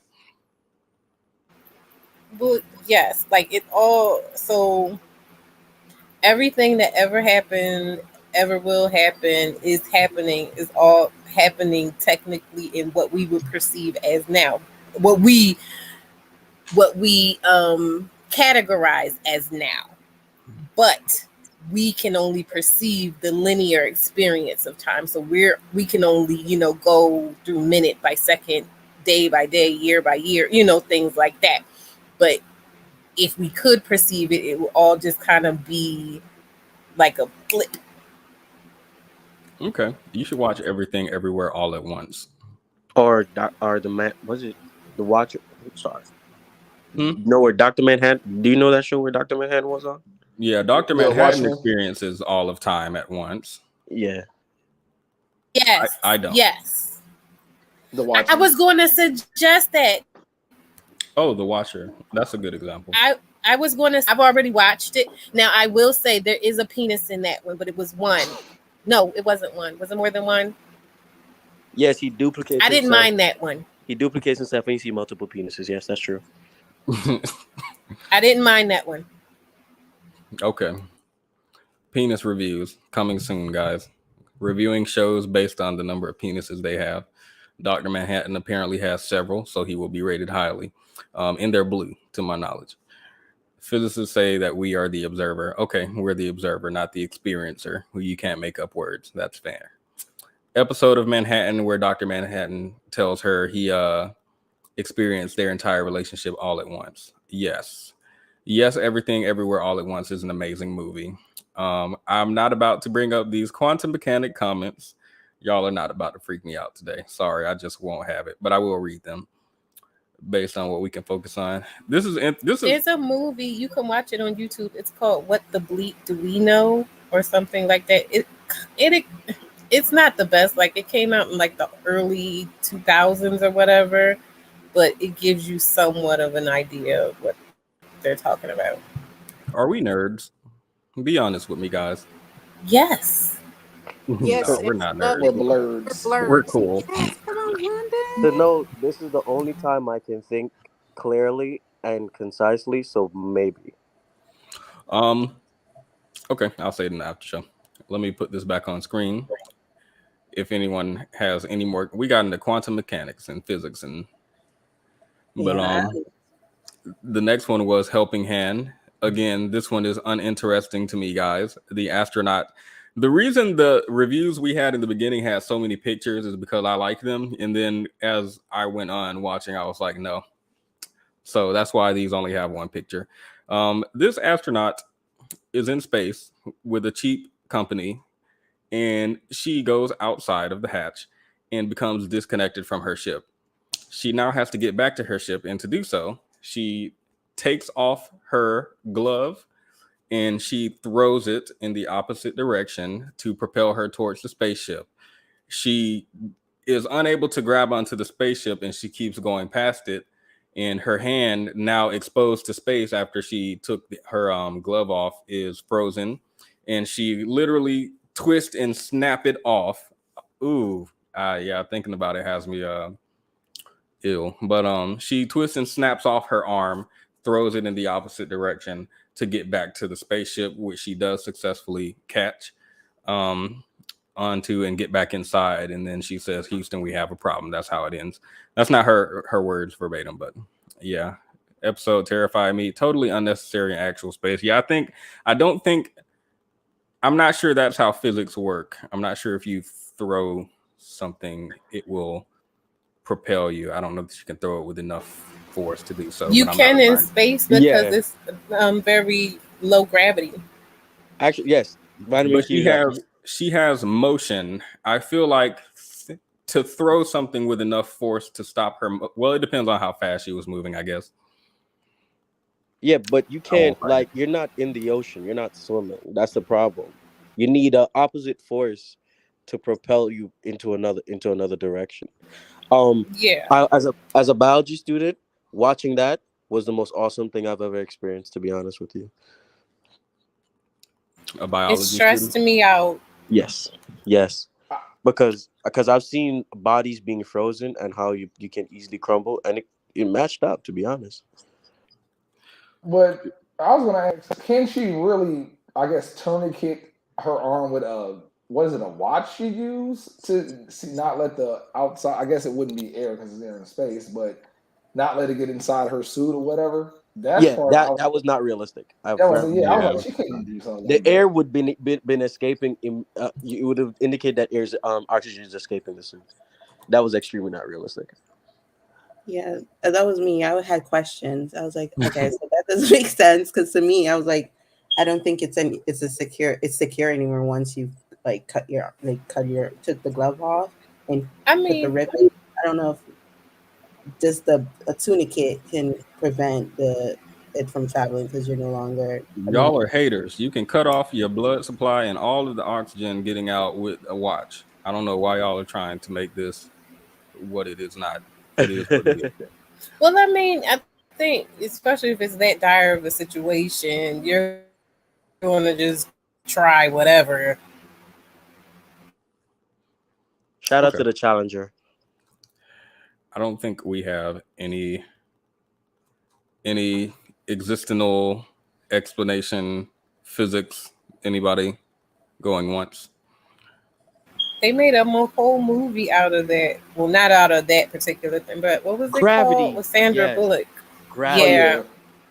I like how a lot of these are like, in my opinion, movie trailer type thing. Like it give you so much that you're like extremely interested in it, but just enough to be ambiguous. And you're like, man, they can make a whole series out of this. They can make a movie out of this. So yeah, I like that. The next one is going to be alternate histories. This is all about Hitler and going back in time to prevent. Well, no, they didn't try to prevent him from being born. They tried to flat out kill him in different wookie and wacky ways. That is it. That is the story. And it plays out in several different ways, showing how the timeline would be and gets progressively more crazy until the whole universe implode when future Hitler touches past Hitler and black hole, everything die. To note, the Jello part, I gave up on the show. No, not the Jello Me part. too. This was straight up the one where I was like, I'm about to stop watching this crap. I'm so sick of like I got so mad and annoyed. And then I saw I only had like a few more left. The yogurt didn't do it for you. The yogurt episode. I feel like I missed that one for some reason. I don't know why.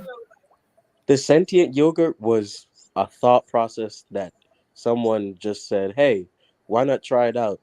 And they kind of executed it great, in my opinion. I didn't like. Maybe it's because it was the animation was so crude. I really didn't like how ugly the characters were. It was just a dumb like who cares? Nobody cared. And then they were doing the most random thing. And then of course they had to have the little cartoon penis. And it was just like it was just so, and I was just like, they literally just did anything. Does everything have to be this whoa, mind blown Black Mirror existential crisis for you to enjoy it? No, but it had like it wasn't even a story. It just was like, well, it was more of a commercial for their you being able to. It was he kind of skipped the part where in the beginning where it said you can enter history and alter it to whatever you want it to be, and not literally. I think it was supposed to be like a simulation. And I think they said their favorite version of people altering history was like it's like that question: if you can go back and kill Hitler as a baby, would you do it? I think that was the point. And then it kind of expanded on that, and then in a very cartoonish way. I forgot what movie it was called. I feel like that could have been done better. Literally, we're just watching them kill Hitler in a different way and crazy outcome. We could have explored what if you go back and kill him as a baby? What if you go back and direct him away from art school? What if you go back and make a Jewish man his teacher or something? Like there could have been more avenues explored, but instead let's put Hitler in Jello and that will now make the future leaders of the world gelatin. I don't know. To note, there was a point where he got jumped by some random kids and died, and I was done. Love purple pickle robot. I don't know what that means. Eggplant? Oh, they had penises in the episode. Wait, okay. Robot eggplant? Yeah, the purple pickle. Purple. Don't act like y'all. Anyway, the next episode, if no one else had anything to comment on that one, and we're getting to the end, I think we got two more, including Zima Blue, which was one of my favorites, is Lucky 13. That is the one where there's this unlucky ship, which they call Lucky 13, and it usually leads pilots to just crash, die. They die in war. It's very unlucky. And of course, this woman does not have the option to avoid it because she's a rookie. So she's forced to be with this ship, and they fight it out to the end. In the end, I get very emotional over the ship. Now sending her out with the, I think, send her out with the seatbelt, and that is it. It seemed like predictable to me. It seemed very predictable. Do you guys recognize the actress? Nope. Yes, I did. I like this one. Yeah, I recognize her from another Netflix show, Orange is the New Black. To this day, anything she's in, I watch it. Yeah. Yep. Wasn't she in Handmaiden? Maybe somebody else in Handmaiden's Tale. Yeah, she is. I'm going to look for that image so I can see who y'all are talking about. I don't know who y'all are talking about. One more thing though. Did you feel like the ship was becoming sentient? Yes. I thought the ship had an AI or something in it because that's what it seemed like. It does. It does have an AI, but the problem with the AI is that it's supposed to be a computer that's able to do autopilot and aim better, not have feelings. Pussy? Is that her name? Pussy? Yeah. I haven't seen Orange is the New Black. Yeah, but that was her character's name. Pussy. Pussy. Okay, my apologies. I didn't mean to mispronounce any black names. I know that is an issue in America. I do apologize if that's what it seemed like. That was not what it was. Moving on to the next episode. Again, actually, I like this. Actually, loved it. Sympathetic in the end. Didn't find it very insightful or whatever. So this was one of your favorite episodes of Vitamin, because every time we talk about yogurt and Hitler, you're like, no, it didn't stimulate my mind enough. But this was. Yeah, that's interesting. Yes, because it had a story. It had a story. I recognize her. Like I said, I do like the animation. I appreciate the animation and how sometimes like it has that uncanny valley look, but sometimes it actually looked like her. So I was like, did they record some of this? And I like the story. You know, she was like, oh, they once again they give the black woman the trash, and she makes magic, pow pow, and then yeah. I'm thankful that Themis wasn't here because he wouldn't be able to stomach this episode because a black woman is in warfare. Wow. The fact that Vitamin Q's favorite episode was a black woman laboring, like, honestly. I didn't say it was my favorite. I said I liked it. I think my favorite. Woman muling. She wasn't actually. She wasn't muling. Yeah, she wasn't muling. They tried to give her. They tried to see. This is the thing, and this is what happens. See, now you're gonna get me soapboxing. This is what happens. They try to give us the least, and then we do the most, and we just endure, and we come up. And then it was like at the end, it was like, oh, you can get a new ship, whatever. And she was like, I don't know. But then the ship was like, no, it's time. It's time for you to get your new ship. I'm gonna go ahead and go out like a G. And she still got the new ship. Is this a representation of black women's loyalty? No, I feel like this is a representation of black women just doing the best that they can possibly do. Black girl magic, and black girl rock. You're going to still get what you deserve in the end, because, like I said, the shit was like, nah, sis, I see you trying to be loyal, and I understand, but I'm going to do you this solid, 2 birds with 1 stone. I'm going to wait till all these dudes is just chilling on me like it's sweet. And then I'm going to blow them all up. And then you're going to go home. You're going to get your little purple cross or lightning rod or whatever it was she got. And you're going to get your new ship. And we had a good time. The memories. And she got her little license plate thing, and she went on. So yeah, I did not see this. She went on like 30 missions and never had casualties for her group. That was actually impressive. You weren't paying it. Yeah, because she said they said when you come into the squad, you get whatever ship they feel like giving you. Like you get the last pick. And nobody wanted this particular ship because they said that ship would always go out and everybody on board would die, but the ship would be fine. That's why they called it Lucky 13. But then when she got on, she was like, okay. And she went out, and all of her missions, she brought, like at the first mission she went out on, she actually brought back somebody else's people too, because they left their people. So Are you telling me all these white men, white women, black men couldn't do something that this black woman could? Period. All right, This is I feel I, that. I think this is an ode to black men and how they should support black women to the end too. But it's just me that. So I actually didn't see I didn't see this as symbolism for black people at all, even for black women. I like your perspective, Vitamin, about how black women live literally given the last pickings and still be able to overcome um, better off people with what little we're given. I did like that perspective, but from my perspective, it's like from a military perspective, military people get attached to their toys, which will be your gun, your ship, aircraft, which is why you hear so many people naming their rifle Jody or something like that. We do get attached to that stuff because, especially if it's keeping us alive in conflict. And in this case, the ship decided to reciprocate by keeping the pilot alive. And of course, when it came time to sacrifice it, waiting until all the tangos were in the area before self-sacrificing. So yeah, I did like this episode, even though I didn't find it too just awe-inspiring as far as thinking. It's just something you can sit and enjoy. Any further comments, questions, concerns? Going once, going twice. Okay. The second to last episode for me was Blind Spot. This was the one with the 3 robots. I didn't like this one at all, actually. Yeah, Vitamin, if you would like to explain, you can. If not, I'd like to skip it and go to the next one. This was ass. This one episode was ass. Yeah, I didn't like this one either. It's So we're all in unison. y'all. I like that it had a happy ending Yeah, I like yeah, they they're survived. back with It was the just, I don't know.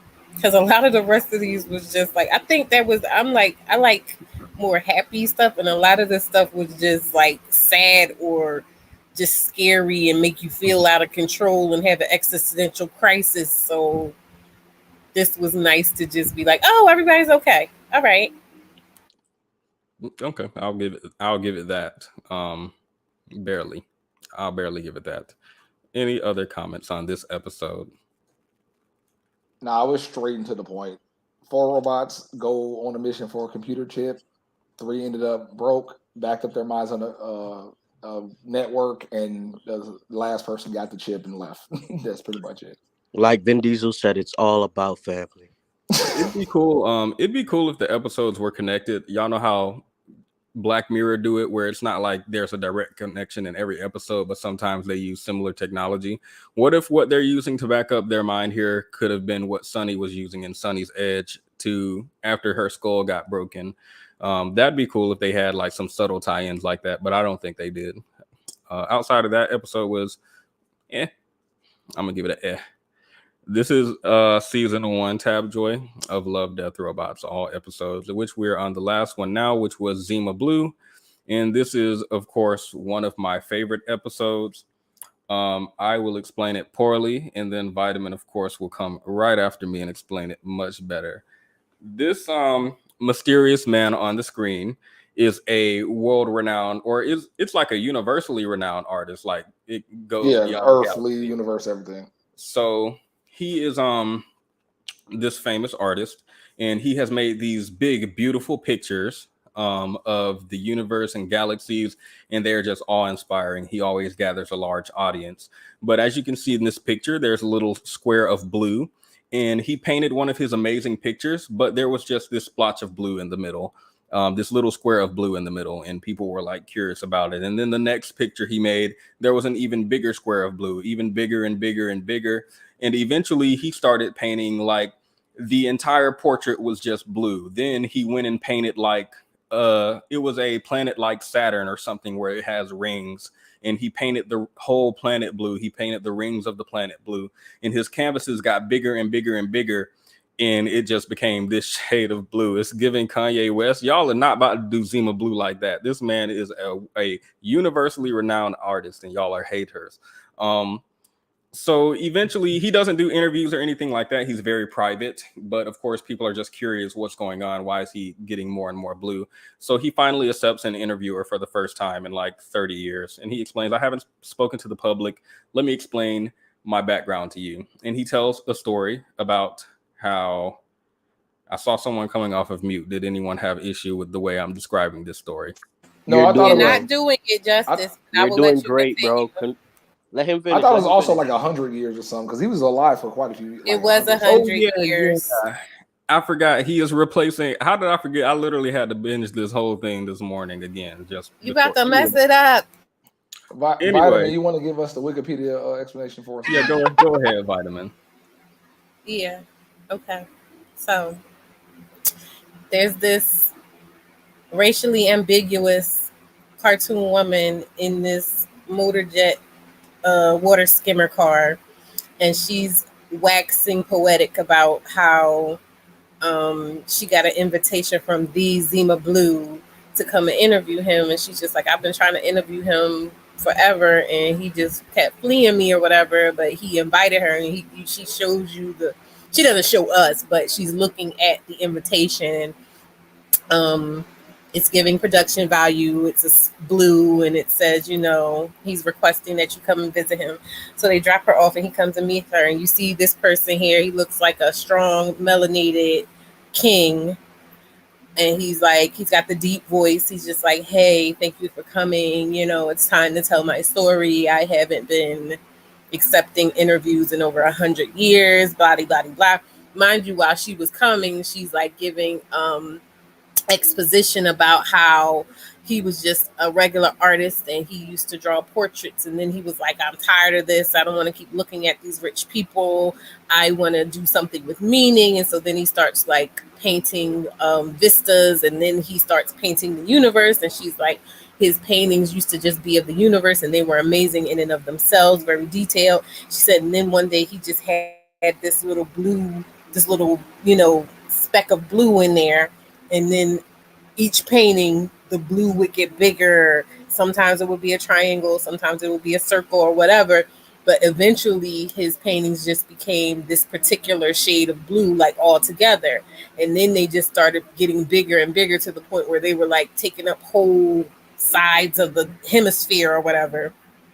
And then she's like, oh yes, and he wanted to dive into his work so much that he got his body modified to become like, you can see the texture on this picture of him. So basically, like, he got all of his parts replaced so that he was pretty much indestructible, and he could go places where no normal human could go and be able to get those physical or those visual references to be able to paint or whatever. So he brings her there, and he's like, I'm ready to tell my story now. And he basically lets her know, like, look, I was a machine made by, and the artwork on this was just, this was my favorite, I think, visually. It was an inventor, he said, that created him to clean her pool.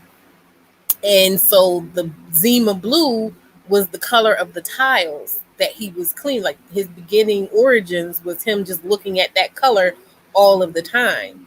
So he said his inventor used to use him to test out, who used to use him to test out different software that she was developing for her other inventions. So basically, he was being upgraded over time to the point where he got so sophisticated that he started painting and just doing this really artistic things and questioning his own existence and questioning art and everything else. So now he was like, I'm about to do this thing. Like, he was showing her his latest, and this was supposed to be his last piece of artwork. So he was building a swimming pool. And he was building a swimming pool, and like, you could see that some other machines were like assembling the pool, and they were putting these little tiles up on it or whatever. So anyway, when he unveils his artwork and there's all these people, it's like a stadium there to see him. Basically what he does is he hops into the pool and he starts like coming apart till he's nothing left but the original pool cleaning machine. And that's how it ends. He's basically like, I've seen everything there was to see, and now I want to go back home to my beginnings as just a pool cleaner.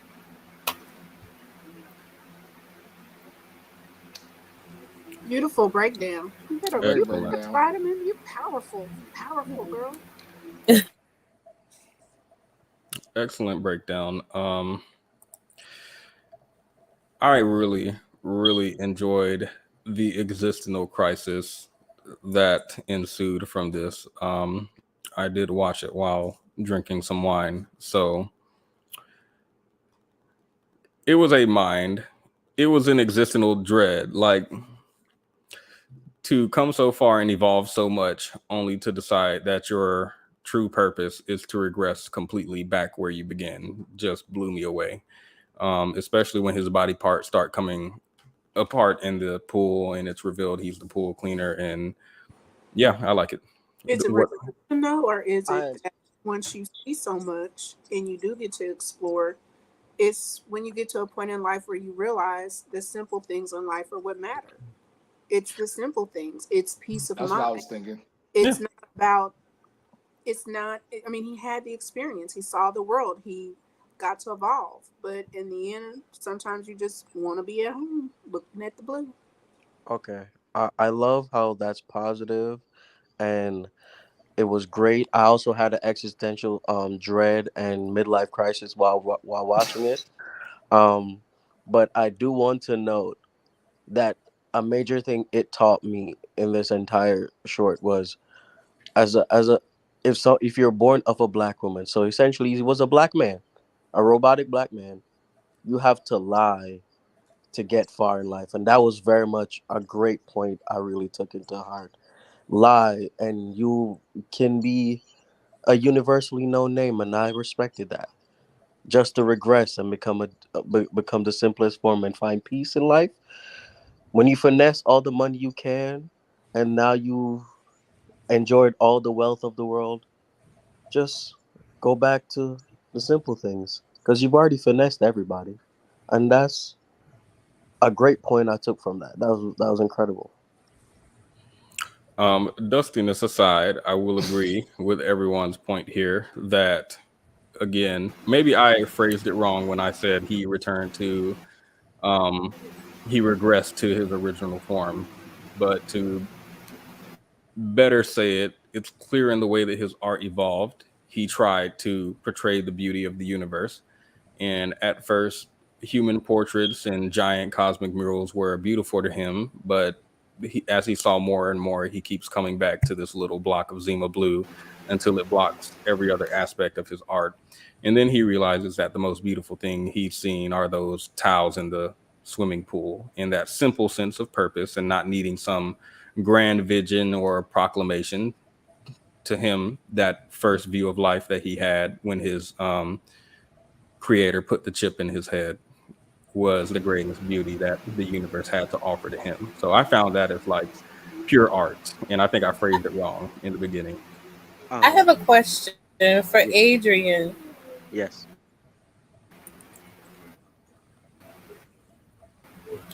Would you say, like, I heard what you said about him finessing, but I didn't get that. Like, it seemed to me he was more so in pursuit of, truth and beauty and doing what he wanted to do, which was make his art, whatever that was at those particular moments. And everybody else kind of projected these stories onto him. Like, even the girl was telling a whole story for like 5 minutes about where he came from and everything like that. He's like, oh no, sis, I was a pool cleaning machine. You know what I mean? Like, I don't think it was that he told people those things. I think he was just doing what he did, and people just made up assumptions. Oh, he is, she basically was like, no, are you sure?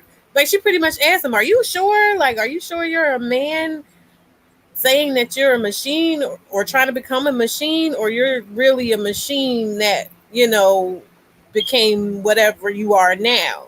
Like, she couldn't even conceptualize that he could have come from such humble beginnings. So I felt like it was more so with just that's the way of the world, though. Like, when they see you doing your thing, and you'll see it a lot when people are just like really good at what they do. Some people will go ahead and lean into that because part of what they're trying to do is, say for instance, like I was watching this documentary about Nicolas Cage, and they were talking about how Nicolas Cage like pretty much picks projects for what he wants to do, even if people are going to laugh at him or whatever it is. He's more so about the art and the characters and things like that. Whereas you'll get somebody like an Amber Heard who was clearly in it for the fame and the fortune. You know what I mean? Like there are some people that really just want to do whatever it is that their art is, and people just like make assumptions about what that's supposed to look like. Does that make sense? Yeah, I'm get what you say.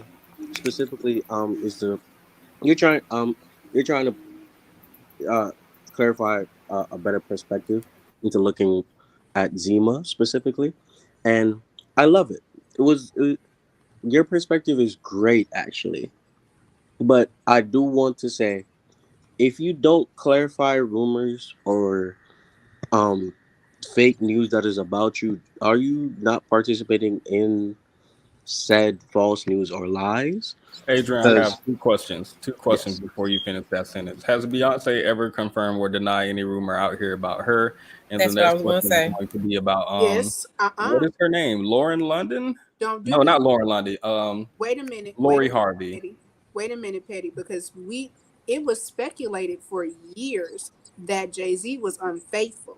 Beyonce gave a whole lemonade, and that is Do, post absolutely. do Thank you. you actually think that's what lemon? Okay, I do think it, but I don't think she ever confirmed. Maybe I'll go listen to it again. I think Lemonade was more so for her, and it's one of those things where it's kind of like she had to do that work anyway if she was going to, whether she was going to stay with him or not. Like Um, she had to process that regardless, but she just was like, well, I may as well get money off it. Okay, I I want get that, but we still have to say when she first came in, the whole album is about betrayal and her going through the process of being betrayed, being hurt, being angry, and then getting to the point where she says, if we are going to be together and heal, let it be glorious. Now, a lot of people get stuck in Lemonade, and Lemonade was like, she's like, nah, sis, I done forgave him. We're moving on. But she definitely confirmed and went through the stages of being deceived and being cheated on. Are you? So, I, so Yeah, but she she didn't jump as soon as the world decided that they wanted to talk about it. She made sure she was secure, like their situation was secure first, and then you know what I mean? Yeah, no, I'm not see. arguing that point. The question was, has Beyonce ever confirmed? And I'm saying yes, she has. That's I not a good example. I want oh, to say yes. go ahead. Let me finish. I want to say yes because from the elevator video, you would defend your man if you didn't want that information out. But she stood there, resting in her femininity, and let her Adrian, sister whoop his butt. So today when you described, maybe this wasn't you, please correct me if I'm wrong, a girl who you would not let in your dorm room because you had a room. Oh, excuse me, that was wrong. You said yeah, now you will not be providing people protection or anything like that in situations. Why are absolutely. you requiring Beyonce to do that if you want? I'm not requiring a woman to be to protect. I'm just saying, on average, when someone is Nope, not when on your not partner. on average. I want to talk about Beyonce and Zima Blue. Okay, I do not expect, or do I generally want black women, or even biracial women, to um to to be at the running and beck and call to defend black men all the time. If you can't, So if you can't, if it's a woman, you know, technically you can't really bring any type of aggressive force to her. So a woman fighting a woman is different. Um, but Zima Blue specifically, I was technically trolling with the lying thing, but the thing is, at the end of the day, if you don't clarify completely, and you just ride with the information, are you not supporting them? That's my real question. So, Adrian, I'll play with you. But first of all, why do we have to bring a biracial woman into this? Because we talk about black people's business. But what I will do is talk about a whole white woman, Amber Heard. She allowed misinformation or whatever happened. She's been found that it was not true, but she benefited from that Me Too cause for years until she was sued for defamation. So we see what allowing the idea, because did she say his name? No, but it was implied that, yeah, my husband, Johnny Depp, is a woman beater. And Yeah. She said I was a sufferer of domestic violence, and when she said it was during the time she was separated from me. Yes. Right. So it was just assumed she was talking about Johnny Depp. And I mean, a lot happened. So I do agree with you. If you do not correct misinformation about yourself, you are a part of the lie. I'm thinking about Lori B. Harvey and her just refusal to address anything about anything ever. I don't even know what Lori Harvey sound like. Yet rumors continue about her. I think Wait, there's a what? difference between you not addressing a rumor about you assaulting somebody or harming somebody versus people making rumor about you, your origin, your art, or something like that, like they do for Lori Harvey. They make a lot of assumption about her. She does not address. I don't think it's harmful for her not to address. And if in the future, like Zima Blue or whatever his name was, she comes out to address that on her time, then I see no issue with that. I want to use an example of the Tristan Thompson and what's her name again? Why Jordan? do you Jordan and Khloe Kardashian? Yes. If she never cleared up anything, would Sir, she had a whole red table talk with Jada. And I said, know, but Adrian, I'm going to shut that down because again, you are talking about a rumor that directly harms someone as opposed to a rumor about my character or me. Oh, you've been sleeping around the whole school or something? Like, do I care to address that? No. Is it a rumor about me beating somebody up or assaulting them? Sure, I'll address to clear it up if I need to, like y'all said with Amber Heard or whoever. Outside of that, why do I care? True. I respect that. I concede. Y'all right. I concede. Are you trolling or are you up here seriously? No, I genuinely concede. I did feel like he was lying, but you clarified that for me, and I have a different perspective now. That's cool. Okay, I'm going to play the after show. Excuse me, I'm going to play my outro, and then we can have a short after show.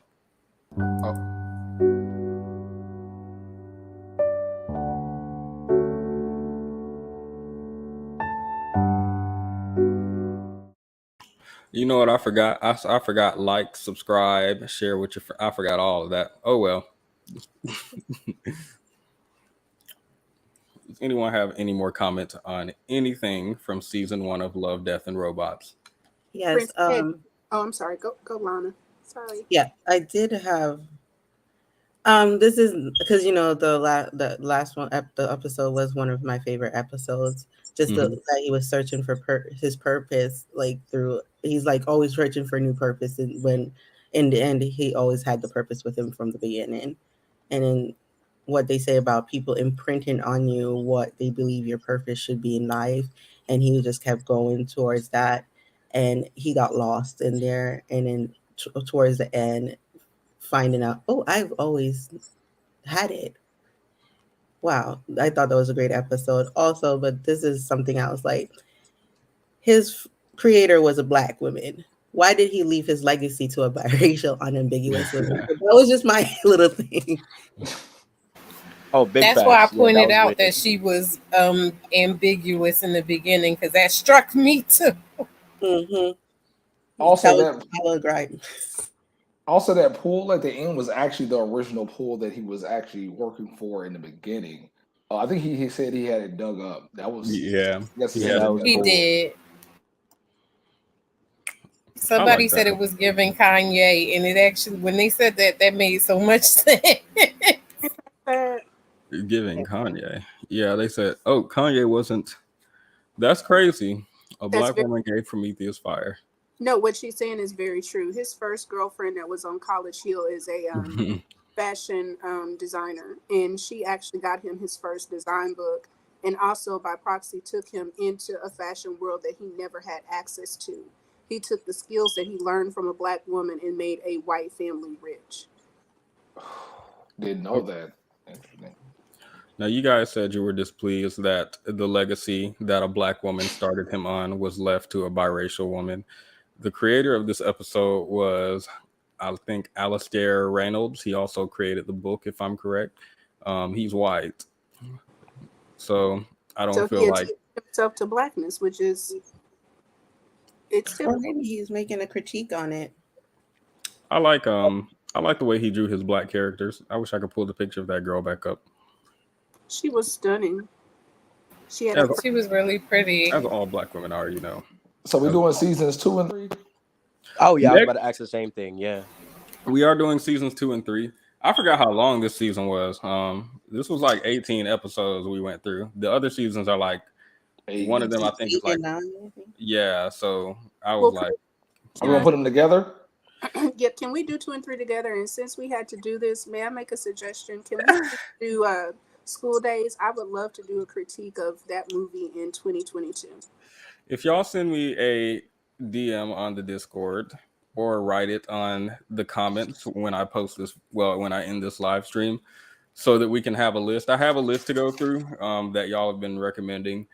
I think next was going to be Lovecraft Country, but I think I'd rather do Love, Death, Robots all together. So next week, probably finish this and then Lovecraft. I want stuff that's like short to be done first. Erica recommended Twilight Zone. That's like apparently started in the 1950s and still going. So I want like add Watchmen to the list.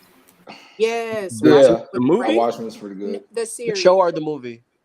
The The series. show. Oh, Is that the one where they have Dr. Manhattan with a bald cap and he looked just horrendous and he's black or something dumb? yes, the show one is when Dr. Manhattan was black. That head didn't look okay, but the other one did. What Sorry. is the Discord? I have my own Discord. I'm not inviting anybody. It's just me and a couple of my dusty friends right now. If you don't invite us, Bye, we Petty. I don't do anything in my Discord. I just have We don't people. care. I want You know my what? How You want about the invite? make a Discord where y'all can recommend shows to review for each Sunday? You don't want us to have access to black men? Is that what you're saying? You don't want us to be in the I don't bar? want black men to have access to y'all. I believe y'all are better than that. And that's And not I appreciate that. You better protect us. I'll put a link to the Discord in the comments of this. I have to make one. You guys are taking me out. I have to make a separate one because Zima said all of your Discord history when you invite people in is available. So let me go through to see what needs to be deleted and what can stay up. And then Well, why don't you start the new server then, and just have a new server where I guess you do your Clearly, the movie and men's TV don't want reviews. us in there either. So I retract as Adrian has done before. I rephrase. I would love for us to have a Discord where we talk about the things that we're watching, and maybe by the time we come up on Sundays, we can kind of flush out some of the ideas. okay. Yeah, you can create a separate server that's Yeah, I specifically- will definitely. We get it. You don't want us there. We ain't gonna come in y'all little corner. I'm not We active gotta- in my. They trying to come. We and gotta silence leave man. him some semblance of his privacy. He's been trying to be private. A safe space. I agree. I apologize. I don't want to infringe. I want to thank you for again holding this space. It is really refreshing on Sunday to kind of leave the other content that a lot of us cross watch. Teddy, you made it. I'm sorry. Lords. The love chat Every time spammer you is talk here. positive, Oh, the bots are here. Let's every time you go. talk positive, you You do made that. it, man. You getting up there. Let me see if I can remove those. Okay, I can block the user. Cool. Other than that, I'm going to make a Discord. Then I'll put a link here or in the other Discord. And y'all may come and drop shows. I will definitely be trying to go through the short series, maybe like one season series, like Lovecraft first. And then as time progresses, we go on to the later series. Westworld, somebody did recommend Westworld already. I put it on the list. It was I guess. me. Are we That done was Black okay. Mirror? Someone said Westworld's sci-fi amazing. books. I've read a lot of literature that I would love to do. No, I wouldn't. I like doing reviews on movies and movies and TV shows. I don't know that I would like to review a book because that would require y'all to read that book. And as I have seen from my movie and TV show reviews, some people would rather read the Wikipedia synopsis Yep. instead of doing the What whole- you not gonna do I'm is going get straight on to my Wikipedia. wait a minute, I'm finna say something because my good girlfriend Vitamin, she probably was more nuanced than a lot of people that saw the freaking movie. She was able to give a lot of feedback. She was able to give a lot of nuance, and it just goes to show that there are some students that they can study and come to the test and test out at a high aptitude. We will not intelligence chain. That's what we're. You do not know how my brain works, okay? I'm going to give you the nuance. I'm going to give you the imagery. I'm going to give you the themes. The themes. I'm When you supporting said Vitamin Key. She took my vote. She's definitely narrating for now. Yeah. when Vitamin started narrating and said, "Let me take over," picture this. Let me tell y'all, the comments was like, "Ooh, I see it." Like you may narrate, Period. Vitamin. Because Black women make everything better, babe. We make everything better. Look at Zima Blue. Round. I We won't push make the back world. against that. I'll try Zebra Blue, lucky number 13. Like, you give us dust, we give you magic. I mean, I won't fight Wait that. a minute now. I'm rejecting Black magic, Black excellence, and Black love. I want to be as regular and average as a white man. Oh, Yeah, Tiffany, you may turn on your white at will as long as it is not February, as we discussed before. Thank hey you, guys. Prince. Hey ladies and gents. Did you guys have any favorites or favorite of this season 1? The kitty cat, the lady and the mom and the pup. What was the name of that one? Oh, they were foxes. Oh, Oh, Foxes. I was Oh, the Good talking. Hunting. kitsune, yeah. That's Yeah, called that Good was my Hunting. favorite too. That I was. had The I Good like Hunting. that one. Let's go through one I last think Good time. Hunting is the one with the fox. Can we give ratings when we go through like 0 to 10? Okay, let's do it. Yeah, let's give ratings 0 to 10. The first one is 3 robots. How do you guys rate this one? 7.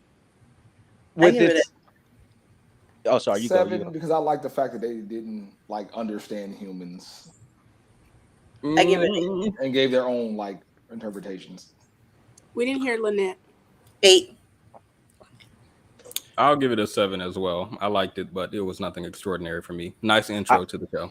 It's Vitamin and then Adrian. Let's just go in a row of how we're showing up so we can be orderly. Sorry. Okay. So Vitamin, I give it a 6. Adrian, I give it an 8, but only because I watched the sequel to it. awesome. I give it a 7. Oh yeah, this does have a part 2, guys, in the That's on third season season. 3, I think. Third season. Yeah. Did Land go? Yes. I did. Yeah. I gave it an 8. Okay, so this is highly reviewed. That okay. I'm interested to see what y'all give the rest of the stuff. Beyond the Aquila Rift. 8. I like the premise of it, the fact that it was all an illusion in the end after they jump space, and the fact that it kind of reminded me of Halo, the video game. Mm. Oh, I give it a. This one's hard for me because I liked the reveal at the end that they were all an illusion, and I'll give it a 7. Vitamin, Adrian, I give it a 10 because from the animation to the entire lore, I want to know more about this universe, Oh, and I it give it reminds an me of 8. Dead I Space. liked the animation. Like I said, I was really impressed by the animation. They did. Bottom, I think you might have a delay. I'm gonna remove you and then add you back real quickly. I Yeah, would like to say 9 because he did make a good point about the lore. I'll give like it I'll give it an 8.5. because the spider itself does not feed off the people that's there, Yes, it but does. it somehow took over that entire space. So like, I want to know more about that lore. I It think the feeds spider off the saw people. yeah, I think the spider saw everything, and I think the nuance was the spider understood that it could never be accepted in its true form. So, in order to be loved or get affection, it went into the reality that people would love it back. Absolutely. Thank you. That's That's what I so feel as a sad. black man. That's so that's so sad and lonely. For the spider. And I give this a 10 out of 10 as well. This was I liked everything about this, I think, from the twist, the mind fuck, the existential crisis that I got. It was giving Black Mirror. The animation was excellent. They put a sex scene in there without a penis. Awesome. I don't think there was a penis, which there was a lot of in the first season. So I'm giving it a definite 10. Nia, we have an issue because this should not be rated under a 9 at all. I actually have issue with a lot of your ratings, but that's cool. I think the spider was trying to be liked, which was honestly pretty sad. Yeah, it was. It's a lot. The next episode was Ice Age, the one where they look in the fridge. I would say 6 because I like the Big Bang Theory at the end. That's the only thing. Other than that, it was mediocre at best. You could have said average, but okay. Lan. Also a 6. I said, like London, I like the ending and the thinking of that. Are we repeating the same thing? Just think there's more in the world, but it's really not. But other than that, it was just a regular 6. No. Okay. Adrian. I give it a 7 actually. Only reason I would give it more only because I'll give it more if it actually gave me an understanding of what's happening in the world, but it didn't. It was just we're watching it from these two white people who should be much more terrified that there's a civilization advancing throughout their freezer that should not be there. But to me, logic does not. I understand why logic didn't work, but it was a great concept, so I'll give it a 7. I was going to dismiss that, but I actually do think it is lore accurate for the white people to literally just look at this thing in their fridge in fascination. I feel like I would have thrown the fridge out. Burned it. Facts. I'm gonna give it a 7 as well for the same reasons. Okay. Vitamin. I really want to give it a 3 because it was boring, but I'm gonna give it a 6 because for some reason I really enjoyed when the civilization was like highly advanced and it started doing all the sparkles in the house. I kind of wished though that like I was half expecting, half hoping that like they shrunk them down and brought them into the freezer with them, or that they made themselves bigger and came out into the house with them. Like I was just really disappointed by none of that happening. There are a lot of movies that actually cover something similar to this.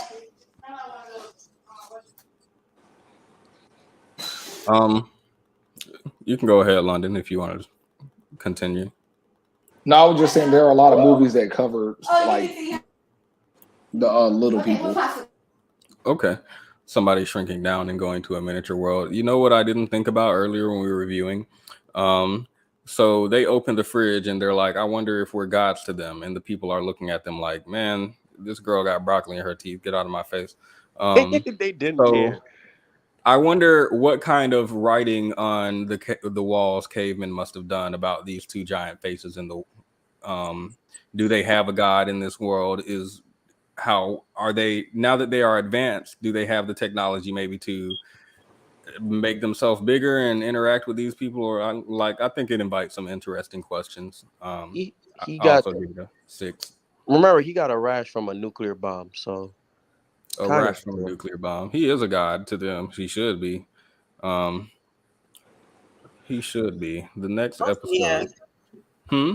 Also, it was kind of weird that no one in the miniature world questioned these two people watching them. Like, it was comments like, look at these two big idiots with broccoli in their teeth. Like, if, to me, on Earth, if we just saw two giants heads in the sky today watching us, I would be freaking out. But they exist. Probably. They probably existed and they're just still there. And they're just like a picture in the sky for centuries and centuries and centuries, and then disappear for centuries and then come back. And again, it would be literally you are born and they're there all of your life, and after you die and after your kids die, and then slowly disappear as the fridge closes and then come back hundreds of years later. So is that a representation for the Bible? I don't know. I don't think so, but I'm not too familiar with my Bible. I'll do more reading. Zombies? Okay. I don't remember that. Somebody said it's gone. It was giving boring. Yeah. PG version of Rick and Morty, if y'all remember that episode. I really don't. I saw that coming earlier. I don't know what they're talking about. Time differential. Oh, I know what he was talking about. Yeah, I'm not gonna go into Rick and Morty right now though. Interesting way to see it. Sonny's Edge. How did everybody feel about this? It was 10. good. It was good. 10. 10, 10, 10. 10. I'll give it a 10. Okay, so we are unanimous 10. Yep. All right. Any comments on themes, background? I like that they toyed with her sexuality. I don't know why, but I liked that it was kind of given like you didn't really know and how she was underestimated. And then when the girl kills her, I'm like, oh no. But then she ends up killing the girl and the dude. That was awesome. Man, when she put the spikes up through her chin, do you know how upset I was? I thought, oh, this ditzy white girl. I fell for the old white girl, okie doke. Oh my God. I No, was this super ditzy white pissed girl, at the man is beating her and she just wants real love. And then she come in and say, if you guys caught it at the beginning of this, she asked, why are you at Pendleton? And she says security. And I was thinking she needed money or something like that. But now So she was really security. yeah, She was really security. So yeah, unanimous 10. The next one was when the yogurt took over. How are we feeling about this, guys? Yeah. Eight. Man, I loved it, but I have to give it a 6.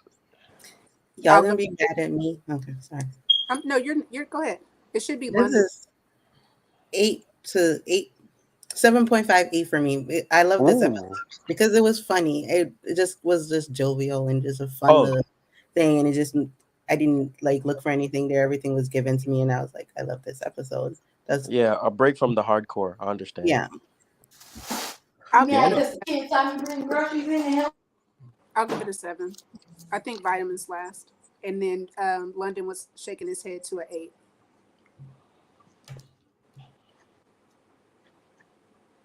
Vitamin, you're delayed, babe.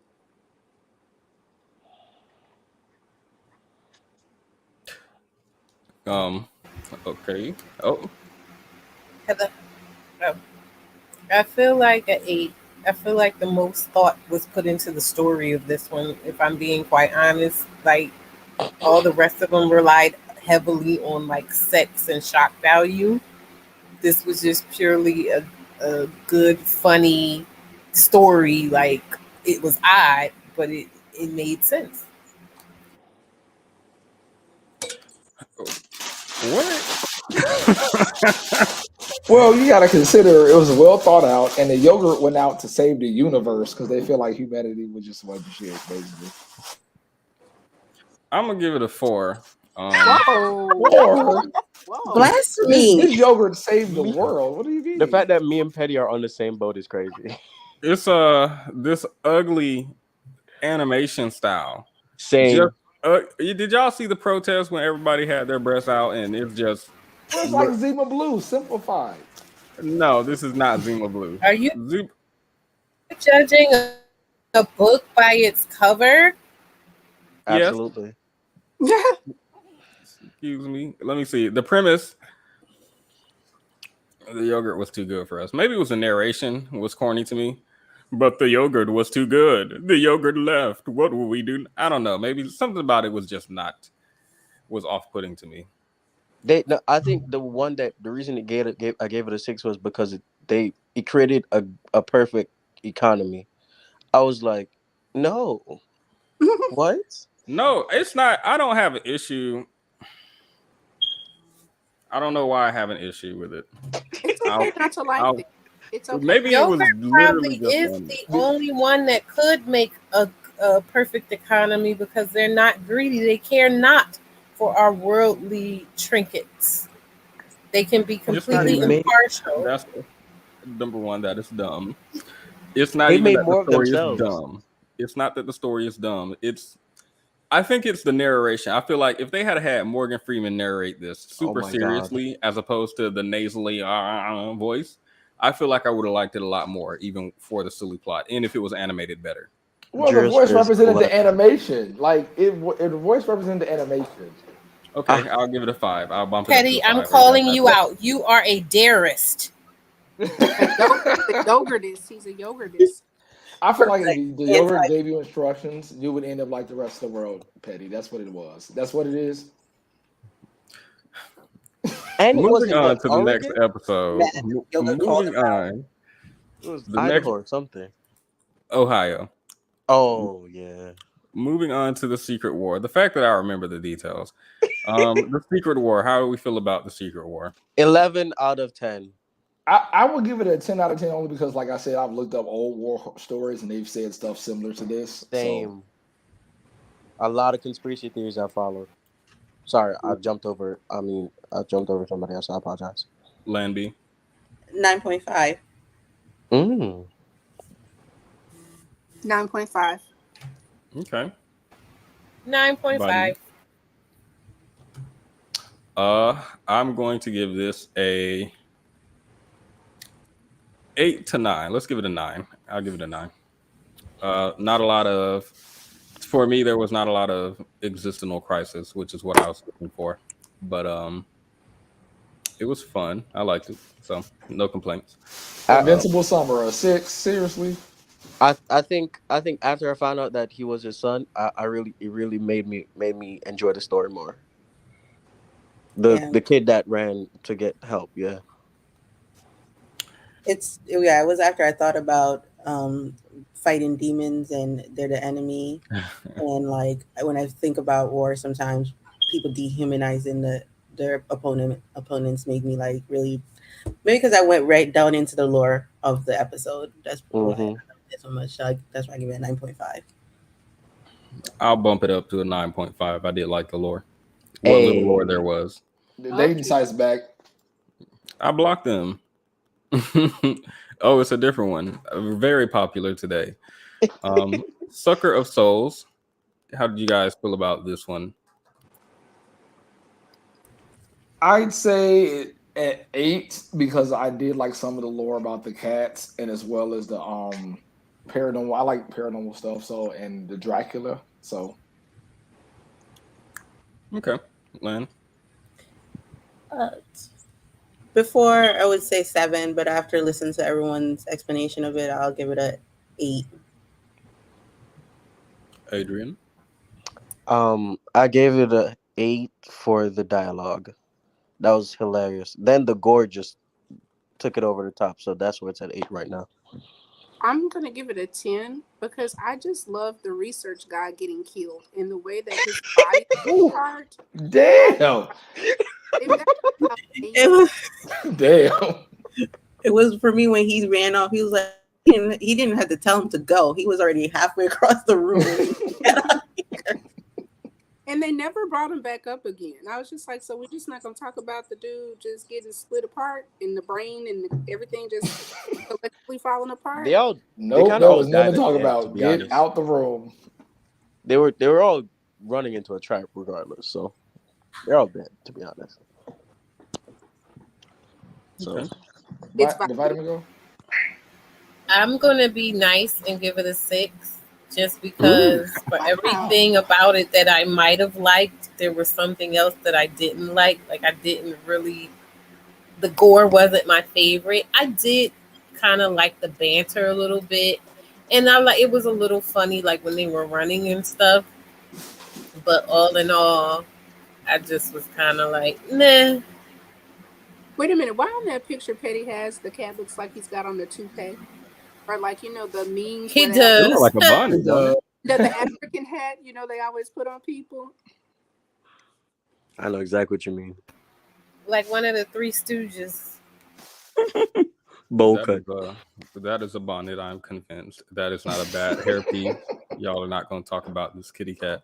I was going to give this a 7. I'll give it an 8 because of all of the one-liners. I'm a soldier, not Buffy the Vampire Slayer. Mercenaries are like hookers. A lot of they tried to fit in a lot of humor here. So if I look at it as a humor, I like it. And of course, the action and the man being split in half. Yeah, that was a little bit of gore. The Witness. How do you guys rate this one? Ooh, this is good. I gave it a 9.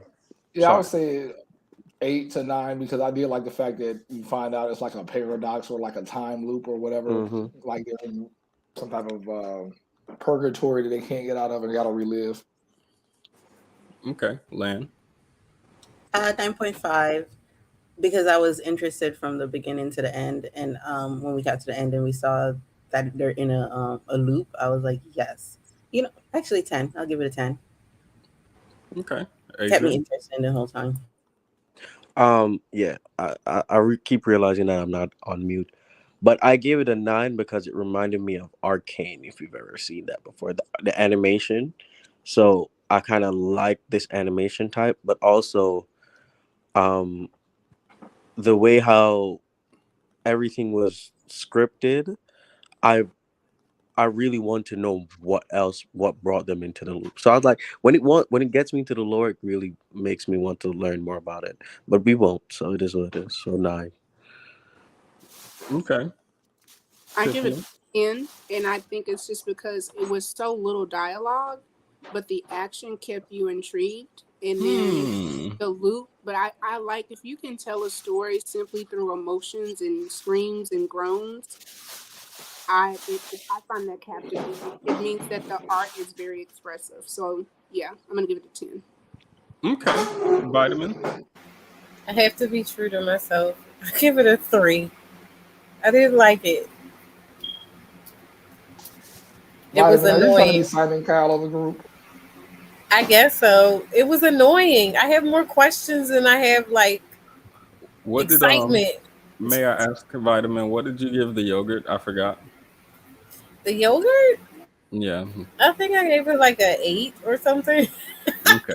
Just Because I checking. liked the story. Like it was So compelling. This was just annoying to me. I was annoyed. I was just like, what is going on? I saw that he killed her in the room and I saw she was looking at him. And so I'm like, okay, it's a paradox. But like from there, it went nowhere. He's chasing her around. There's nobody else in this town that's clearly got a million people in it because all the houses are on top of houses on top of houses. But nobody's in the street. She's running down the street naked.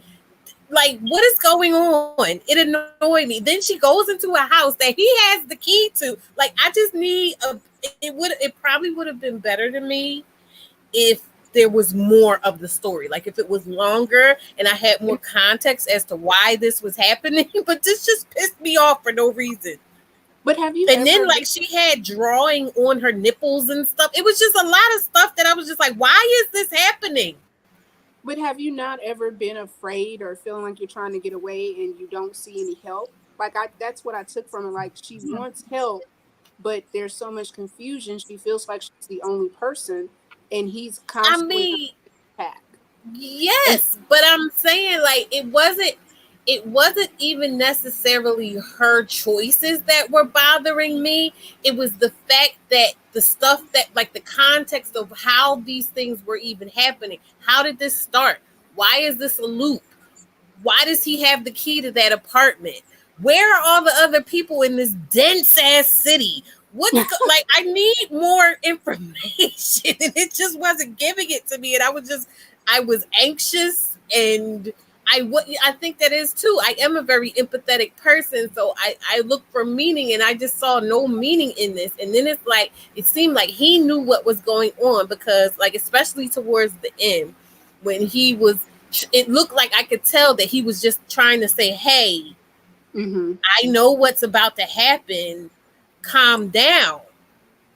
But to me, it's just kind of like, why didn't he just try just walking away and running away from the situation instead of trying to like stop her? You get what I'm saying? Like it just, I don't know. I did want to answer your question. Where is everybody? Apparently, all of them are being masked up in BDSM lounges and dens, having degenerate activities. Apparently, like I don't even know, but no, because somebody was at the police station when she called. Like and the bus and that she jumped on had somebody driving it. And he was in there living it up. Like it was people in the city. I know there was people, but she was running. Like how far did she run butt naked with the robe all open? Like everything was going on, but nobody was around. And I had to suspend too much of my senses to try to follow it. How many times have you heard people, like when they say when you scream for help and no one comes to help you? And maybe it's That's like just also it. She didn't, but she didn't scream, not once. She didn't scream once. Yeah, Have but you even ever ran before and been out of breath? Yes, I had. Listen, I'm Do you again. scream It's when not you're out that of I'm breath while you're I'm running? not questioning her choices. She is probably the only person that I'm not really questioning. I'm questioning him because he knew more about what was going on than she knew because she didn't know No, that he he killed didn't. her. No, he didn't. But he did. No, he didn't. Yes, he did. He woke up just how she woke up. No, He No, woke he up, did but he know. was Okay, he was why- chasing her because Mhm. he looked at her and then he looked out the window and saw her. And like I said, by the time that he got to his apartment, apparently he was trying to explain to her. He was like, "Wait, stop, listen." He was trying to explain to her, and he probably, what I can Explain to tell her that from he the just parent. killed somebody. So he see her, she see No, him kill because somebody. He sees him kill listen. somebody. I'm looking from her perspective. No, I okay, am you Leah, lose my looking the bad, from my her bad. perspective, but I'm not talking about her perspective. I'm talking about his perspective.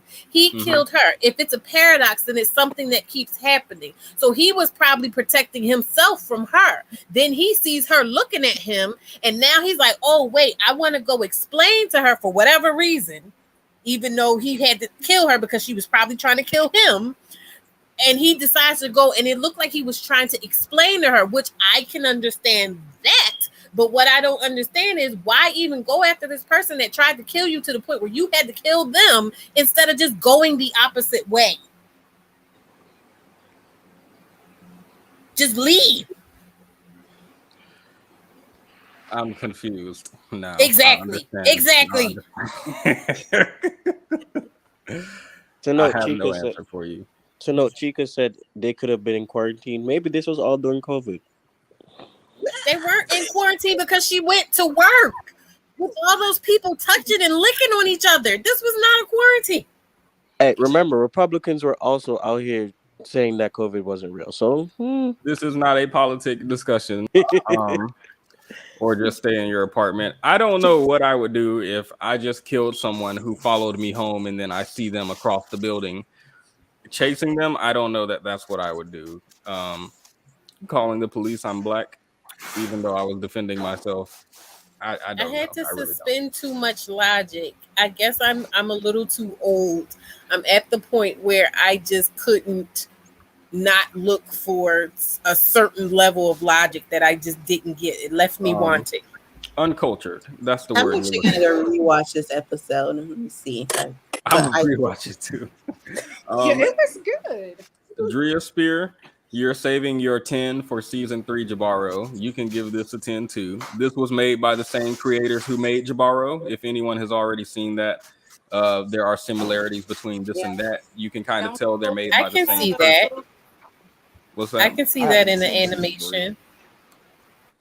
Yeah, so if also not just the animation, but the fact that most of Jabaro is silence and a lot of the emotion and story is conveyed through visual storytelling as opposed to characters speaking to each other. And the animation in both I thought was excellent, and you can kind of tell based on the way they move. They're made by similar people. And I do have a Jabaro review on my channel if you would like to go see it. If you are confused, like some people are about some of these episodes, I understand they're complex and just hard. I understand. It explains it in depth. Does anyone have any last comments on this episode? Okay. The next one was Suits. How do we feel about Suits? London. It was okay. I would give it maybe a 6. I didn't like the whole colonizing of somebody landing part, but other than that, I guess because it made it seem like they were being the heroes when actually they were the villains. But and animation was okay. I don't think the animation was as good as some of the other things. I did like the actual robot scenes though. Okay. Lan. I'm debating. 6. But I do get what they were, because how history is told by the colonizers. The winners. So they put their image as the light of our heroes when they were really not. So I'll give it a 6. It's cute. Adrian. even though I said all that I said before and how much I loved it, it's given a 5 because no, I'll give it a 6. I'll give it a 6 only because that extra point is because it reminded me of Back to the Barnyard, that Nickelodeon show and movie. Okay, Tiffany, I have a I'm giving question, Adrian. I'm giving it a 1. Mm. I don't buy into colonization. I'm not for the white people. I saw the gift. I was like, oh, this is too familiar. Don't like it. Don't recommend it. Hated it. Visually stunning, but it was given very much MAGA. I saw MAGA in those people. No, 1. Mm. Not that private chat. Vitamin. I will give it a 4. It was cute. The animation was comforting. I I was sad that Jake died, and I liked the way they all were like a community and were helping each other out. And I like the wife. Yeah, that's it. Okay, I'm gonna give it a 6. Average, a little above average. Um, it was just uninteresting to me. Although I did like the twist at the end where you find out they're not. Well, they are defending, but on somebody else's land. Um, yeah, I'm definitely in agreement with Tiff here. Anyone else? All right. The next was Good Hunting. How do we feel about Good Hunting? I would honestly say a 10. I love the art style. I like the storyline, also the lore behind the actual Japanese lore behind the foxes, like the spiritual foxes. And yeah, I would say a 10. I like the overall story and how she reverted back, but in the more modern day form to actually combat the colonizers. So yeah, I say a 10. Okay. Lan. Also a 10, one of my favorite episodes. And even from the beginning where they were saying the mom was she was evil because she's luring all these men into loving her, but like it's like you're villainizing women and their femininity. That's what I got from the beginning. And then you know how throughout the team it was a theme on and she took her power back, changed into her fox form, and it's now a hunter. A 10. Okay. Adrian. I gave it a 10, specifically because she played the long run, and I respect her even more for that. Tiff. If I could give it a 20, I would. This made the entire series to me justifiable. The artwork was amazing from the mom to the daughter to the nuance between the relationship with the dad, in the sense that sometimes your parents will lead you in a direction and you find out later that what they were trying to teach you is not actually right. And then how he was able to find some justification and step in the gap for her, do the work, and then she got to return back to a final form. It was a 10 for the visuals. It was a 10 for the story work. It was very well done. Very well done. Okay. Vitamin. Tens on tens on tens.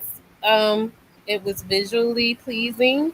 It had an actual storyline, and it made me, I was riveted from beginning to end. I was like completely interested the whole time.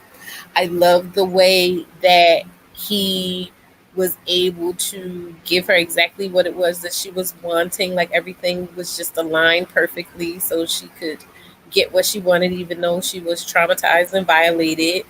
I was very disturbed by that mayor's genitalia.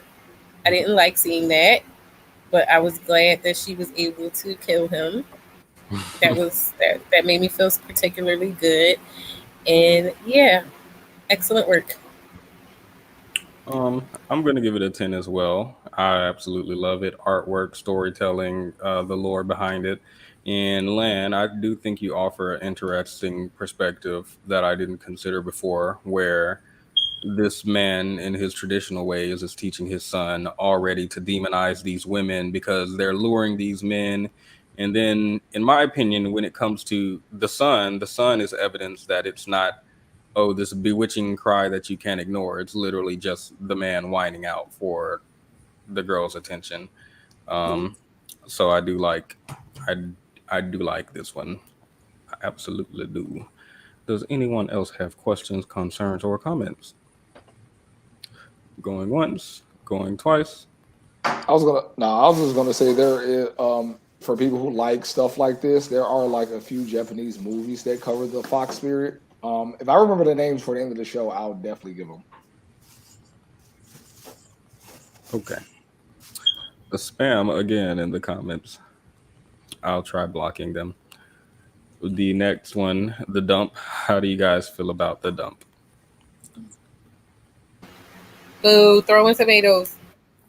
It was dusty. No, I'm joking, but I mean, five. It was just, I mean, it explored some things, but it was a five for me. It was just like, yeah, I'll give it a 5 as well. I think there's more to it, but I was never really, the story didn't captivate me, so I didn't want to dig into it as much. So 5. Okay. Tip. Oh, excuse me, Adrian. Oh, thank you. Um, I gave it a 3 because it's just a great value version of Monster House, so it is what it is. That's all. 3, same sentiment. Vitamin. One, I didn't even think about Monster House. It looked like Monster House. You're absolutely right. There were no likable characters. There was nothing I cared about. Like I said, I could smell it through the TV. I didn't like it. Um, all of that. I'll give it probably a four, maybe a three. It just nobody likable except for the trash puppy dog who was a little cute. Shapeshifters. How do you guys feel about this? London.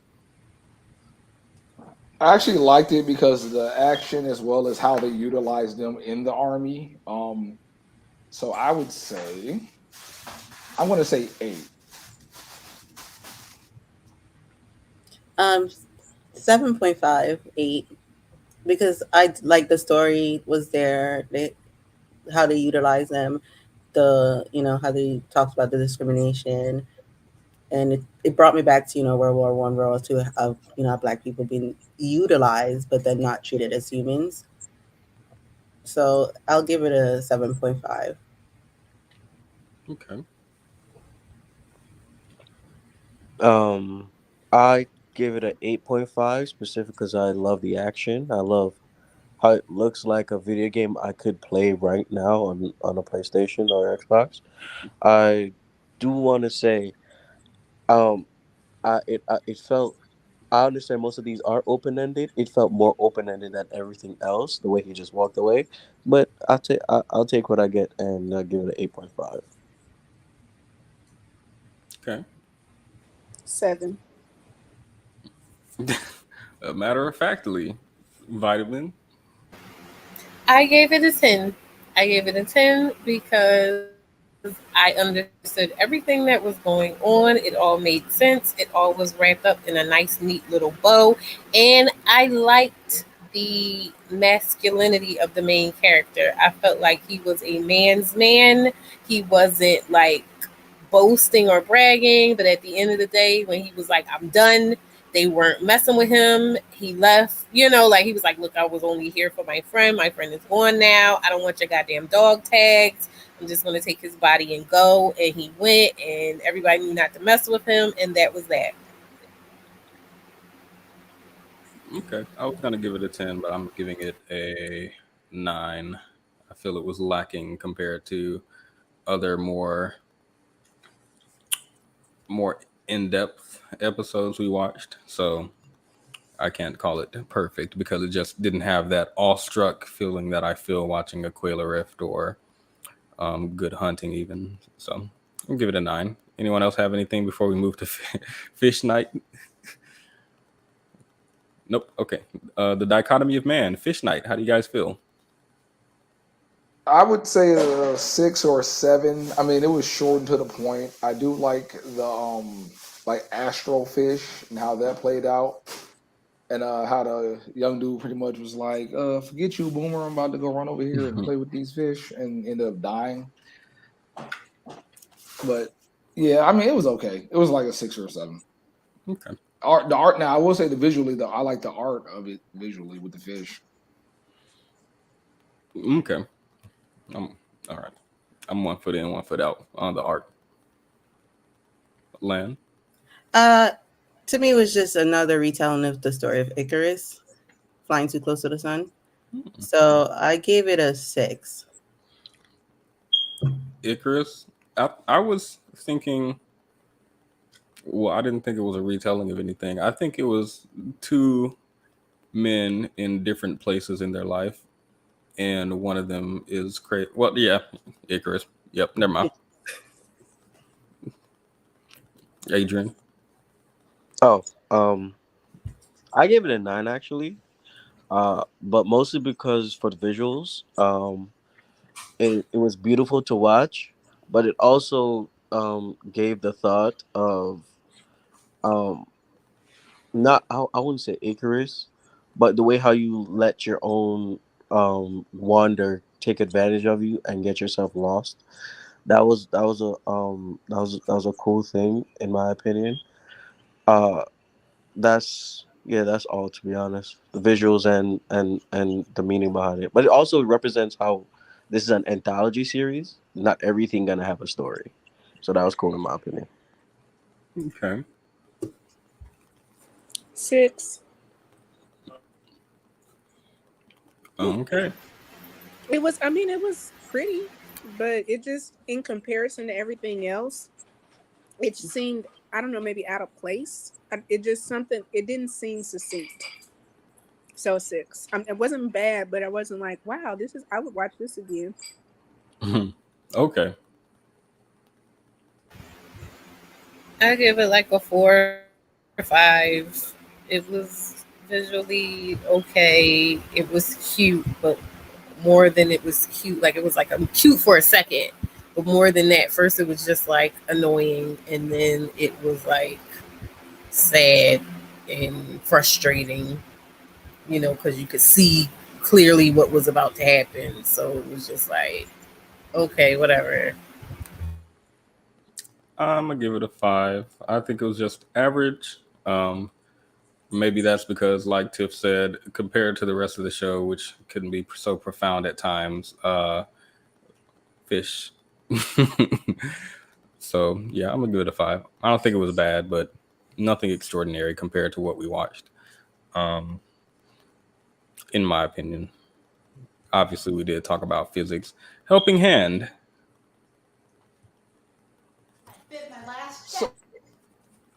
So I do agree that some of the physics seem off in space, but I did appreciate the visual effects. I thought they did that very well, like the Earth, her, like even her as a person, like the visuals were really well.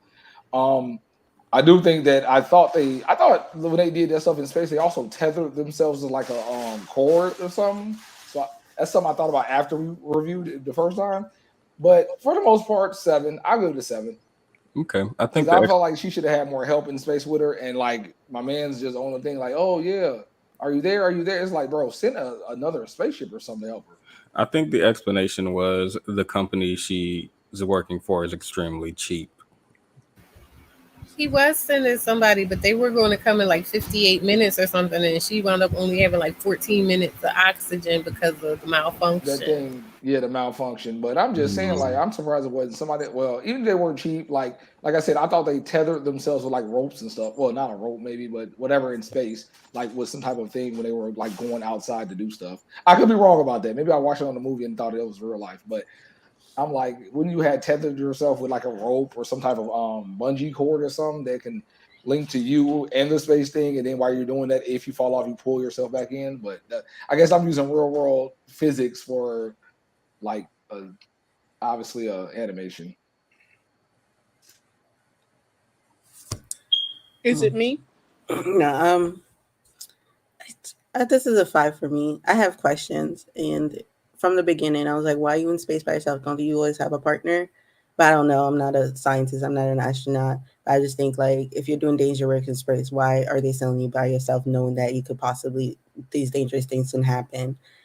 So I just had too many questions from the beginning. I'll just give it I gave it a 5. To cut in real quick too, that once again, her using her watch as a tourniquet, she would have her whole body would have frozen instantly. Yeah.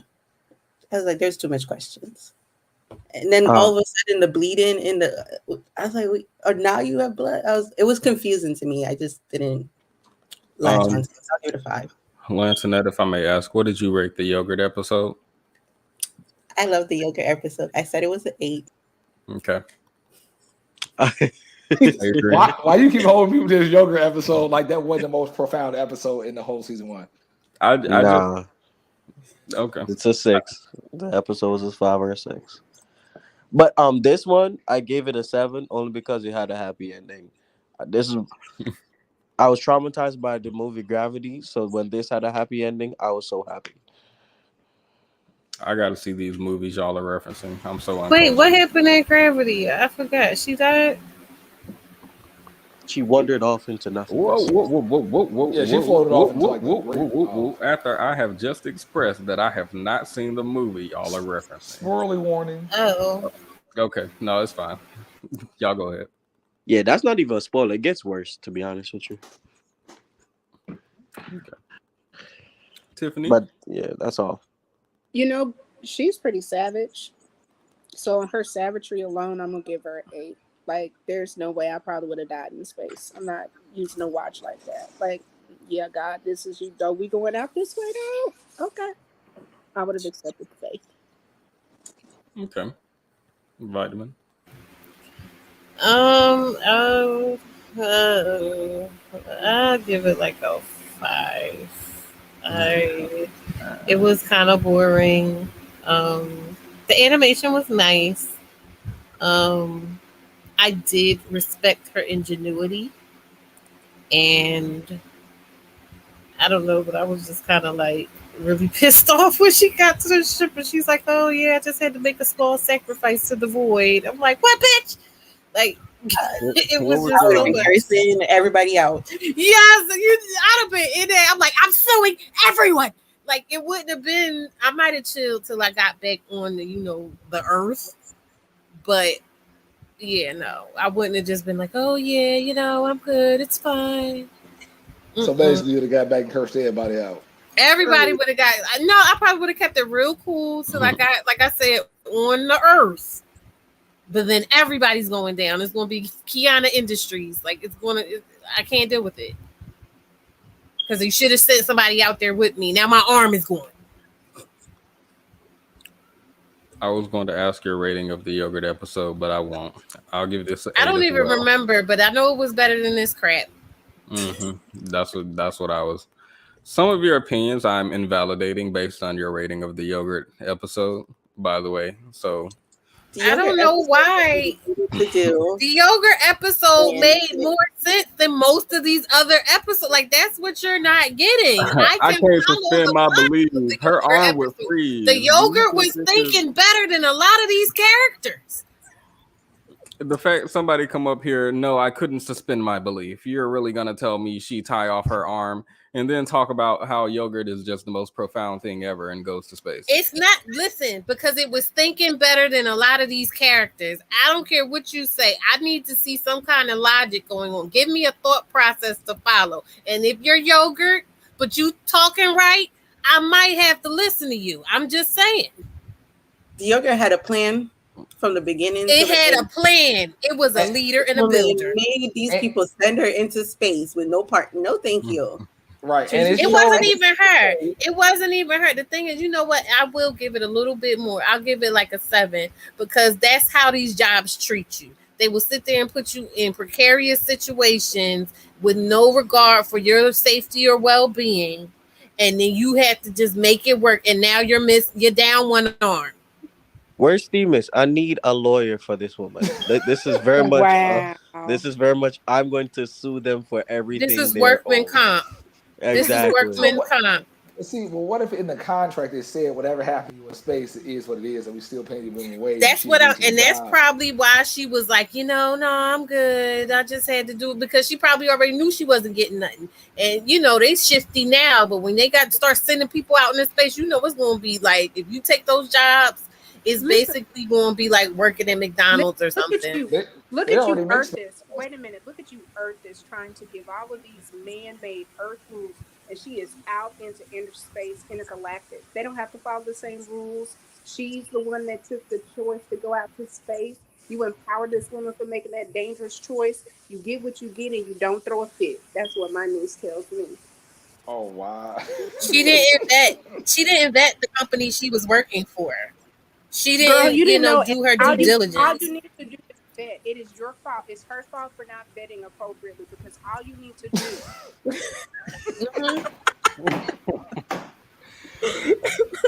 I just want to point out that yogurt. Go ahead. Would you vote for the yogurt, London Link? Would you vote for the yogurt? Oh, I would have gave the yogurt the presidency over the world as soon as he came out talking. That's what I'm trying to say. Let's be honest. The yogurt had a plan. Plot twist. The yogurt sent her to outer space. Did because yogurt went out of space to lead the humans. They wasn't. I was gonna say yogurt left us behind, baby. They say, "Oh, y'all not on our level." Yeah, she don't even out of space. The yogurt left, so people started making dumb decisions again. Exactly. And started taking over and putting people's life in danger because the yogurt already abandoned us. That yogurt built the community better than black men. I'm just saying, it just is what it is. No, I'm joking. But when's the next election? We need a yogurt 2020 whatever shirt, Petty. Get on that. I forgot you create shirts, Petty. You know what? So that ain't your side hustle? Can that be our new names? It's like we the fruitcakes, we the yogurts over here. Team yogurt, okay. Yogurt. Wait, no, we the parfaits. The petty yogurt. We got fruit and yogurt. Okay, we're parfaits. Oh, I thought I had my fruitcake shirt on. I'm going to move forward to the next one now. We will discuss a team name in the future. Team Parfait. All right, I like that. Alternate histories. I gave it an 8, by the way. The last one, I'm gonna give it an 8. I think if it was a little bit more serious than what it could have done with that. Because, like I said, it reminded me of the "Would you go back in time and kill Hitler" question. So I get kind of where it was going, but it was supposed to be it seemed like it was supposed to be a comedy because all the silly stuff that happened. But I think they should have went maybe did a Hitler one, did different ones, and maybe I'd have liked it more. So I want to say make 6 ish. Okay. Len? Well, yeah, I feel like the same as London did. Like, if you're gonna do alternate history and then you're using the figure of Hitler, which you we do have those questions. Like, if you knew what he was going to do in the future, would you go back and change the past? So I felt like this wasn't I get it was a fun, cute episode, ha ha ha, but I just wish it was more serious. They could have done more with it. I feel like they should have done other scenarios too outside of Hitler. Yeah, I thought it was just. I'll give it a 6. 5, maybe 6. Okay. I respect that. I respect all of your opinions, even though they're wrong. The real answer is 2. Because remember, they used Jello to kill Hitler. I want us to all remember that a random casing of gelatin killed child Hitler. So 2 is the real answer, to be honest with you. If they really wanted a better commercial, Mr. Pillow, Mike Pillow has great commercials. Shamu had a better commercial. So if they could have used them, it would have been better, but it is what it is. So you're saying that you think that yogurt, Jello couldn't kill Hitler, but yogurt had the best episode in the whole season 1. I never said yogurt had the best episode. I gave it a 6, and that was generous. I don't like rodents. I didn't like the story. Oh yeah, when the rats took over. We're gonna give it a 3. I don't like being in Michael Jackson. I don't like Ratatouille. It's a 3 for me, dog. A -3. I hated Hey it. yo, It was a waste of my time. I felt dumber for watching it. It was just stupid. I just I couldn't care any less than I do. That hurts me. I actually would I have just want gave to this. wait a minute, Vitamin. Can I say thank you? Because every time I come with something wild, you come behind me and you just like, I feel like Will and Jada, but I feel like I'm like Jada and you're like Will with the slap. I Uh, appreciate it. I appreciate it. No problem. I'm disappointed. This was actually, I feel, one of the better ones as far as comedy. Especially compared to the yogurt. I would give this a 6 to 7, 6.5. I mean, I You was expecting more. The yogurt is just was just a nice fun. Like it made me giggle on the inside, and I just loved it for what it was.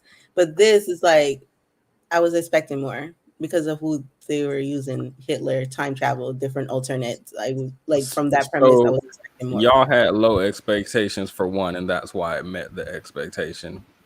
It surpassed the expectations because it's like, what are you going to do with yogurt? And then it's like, oh wow, this is actually pretty intelligent. But this Hitler thing was just like it was horrible. Oh my god, it just was so Did you annoying. have to read like what is it? The little girl that was not an orphan. Is it Anne what is her name? and Annie, the Frank. one. Yeah, like if you've had to go to like a a museum or like you really have studied history, like it wasn't given what it was supposed to give. It wasn't given.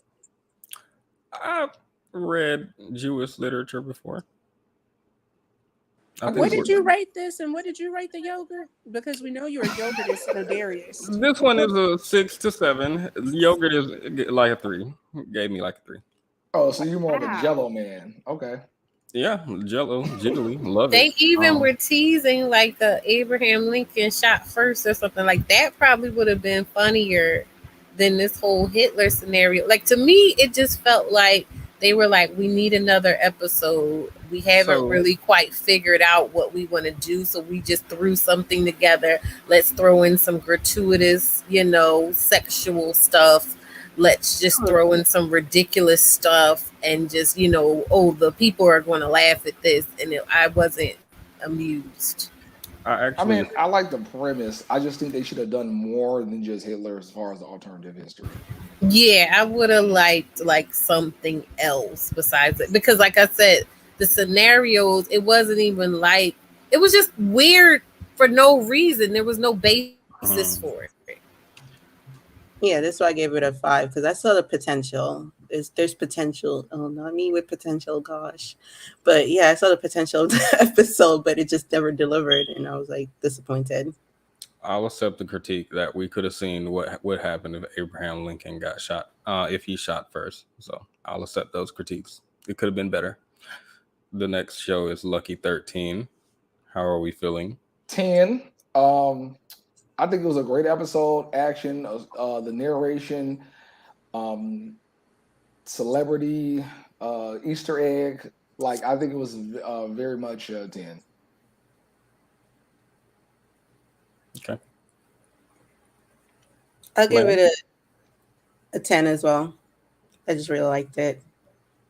And then, the concept of the black women taking the words and building it from there. I like that. So I'll give it a 10. y'all have fans, by the way. Thank you, Drea Spear. Adrian. Oh, absolutely. I give it a 9.5 Okay. because I also agree that I can't send a woman to war. So but it was a great representation. I love to see actors and actresses that I like from other shows and other stuff as well. So I support average black women that rock, and I support Black Girl Magic. So both of them were great in this, but overall 9.5. Okay. Tiff.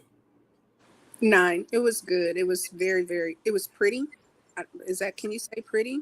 The Yeah. CGI was real. It was stunning. Like it was just.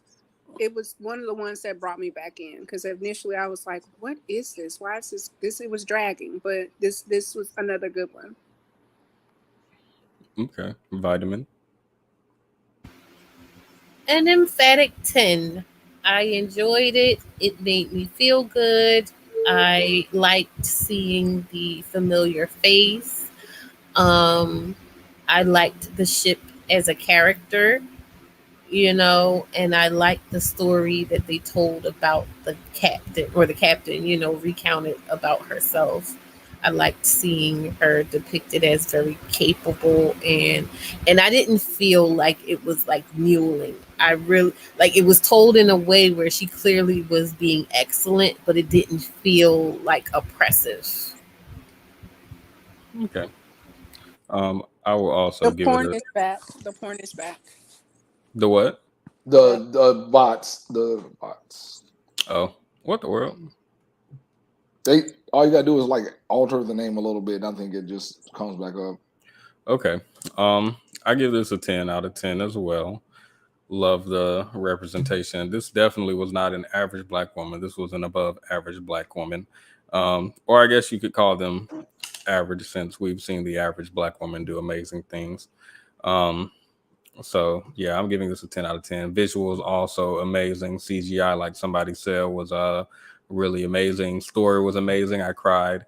10 out of 10. The next one is Blind Spot. The dichotomy of man. I mean, it was short and to the point. I mean, I get what it was going for, like a quick little, I call it a filler episode, but um, I think this is probably the lowest rating I'm probably gonna give, and that would be a 3 because it was just wasn't. It was just like I don't know. It just seemed like it was just. I felt like it should have been more build up or something. It was just like, oh, we're going to get this chip, and it just seemed just too.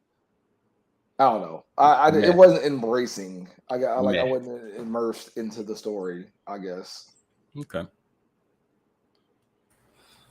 It was a 4. I was not invested in the story at all. Don't care for any of the characters. Yeah, 4. I agree, a 4, but it was straight to the point. But I did enjoy the reason. It's really in my mind. If I didn't think about this other thing, it would be a 2, but it's a 4 because this is a glimpse into what the Fast and Furious franchise will eventually become, and it looks promising. It looks very promising. I give it a 2 because I saw it was giving me a knockoff Invincible 2.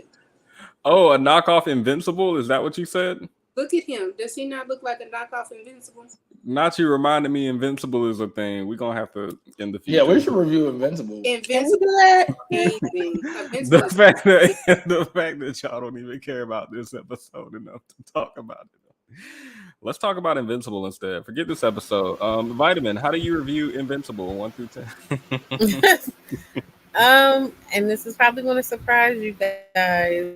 This doesn't mean that it's like higher than any of the other ones, but I'll give it like a 7. I didn't have high expectations for it, and it was cute to me because of the ending. Like the ending was like, oh yeah, no sweat. We always back up our minds before we go. Like this is what we do. And I was just like, oh, all right, that's cute. See, this is why black women need to vet better. Cause what? I really believe You can't be disappointed by something that you didn't have high expectation of. Like I wasn't looking for this to blow. And truth be told, like by the time it might be due to the fact that the show overall or the series overall, by this time I was just like, Lord, please let it in. So when I saw this, I was just like, oh, okay. All right. Cute. That's valid. I understand. I understand completely. That's valid. So you like the happy endings of show, like what's still like everybody doesn't die in a movie type things? No, I don't mind like mind bending plot twists. You know what I mean? But when this show first came out and they were advertising this show, my intuition was just like, it's a knockoff Black Mirror, like it's not worth your time. And so I just never went to watch it. And when I watched it, I just was like, yeah, you were spot on. This is why you didn't want to watch it. Like it just wasn't giving the same thought. I feel like Black Mirror and stuff has more thought. And I don't know if it's the length of the stories, but no, because the one with the foxes, like I said, had a full story that I totally was engrossed in. The yogurt one, it was irreverent, but it still had a story, so that it had like the opportunity to be something. But overall, I just felt like it was more hype than anything else, and it just didn't serve what it was promising with the advertisements for me. 2, 3 for the Fast and Furious comment. 3 out of 10. The fact that you got to lower your expectation to enjoy it tell me enough about this episode. The next one was and last one is Zima Blue. How do you guys feel about this? And then we can get out of here and I can go on my date. Oh, okay. Let me find out, Petty. I got Wait 20 a minutes. minute, I didn't gotta you get go on a dressed. date last week too? Look at you. No, yesterday I was supposed to go on a date, but we rescheduled for today Okay. in about 20 minutes. So I think this is an easy an easy 10. I love the artwork. Like the main character, his story, like how he went through all of that just to realize that life can be simple and you can still enjoy it. And the fact that the scientist was actually a Black woman who like invented all this, because I'm curious that she was inventing technology that probably everybody used after her death, because she was inventing a bunch of other stuff too. But like the fact that he ended up like just like I've been to all these other planets. I've literally made a picture out of I think an astro belt. He was painting all the asteroids into like a painting, and then still came back to just something so simple with his life. So I'll also give it a 10. There was a lot of layering of stories within the one story as well. So it's like definitely a 10 out of 10 for me. okay. It's a certified Zima Blue for me. It's 10 out of 10. Amazing. Love the storyline. Love that we sent her the Black woman and her creation. I did appreciate how how I was able to, you guys showed me a different perspective, and that I, as a Black man, I should use all that Black women have given me and go beyond the stars and find truth in life and bring it back to my people, and I take that into consideration. It's a 9.5 for me. It was great. It would be a 10 if he hadn't left his legacy to the biracial chick. I love that we were able to center a conversation about Black men without inserting ourselves. It was refreshing. We let Black men lead, and then he came back and realized that the Black woman is God. A 10 out of 10. It was beautiful.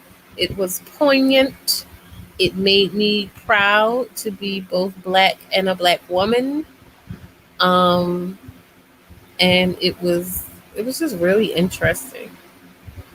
It was giving exceptional Negro teas. I also give it a 10 out of 10. Yes, this Black man who was built up by a Black woman and went on this great journey in life to find out his purpose and realize that that Black woman gave him his purpose all the way back when he was cleaning a pool. To clean the pool of a Black woman, I'd rather clean the pool of a Black woman than to paint canvases for white people or whatever was in the Bible. I forgot what it is. You know what? Sorry. So 10 out of 10. Absolutely love it.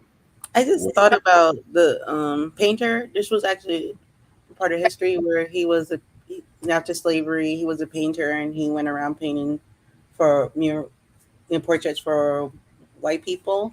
I read this story, and then he fell in love with one of the painter's white women, and then they end up killing him. I don't know why I thought about that Well, see, I thought about Basquiat and how he struggled with that internal of being an exceptional black man, but not being able to really be in that white space with, being accepted.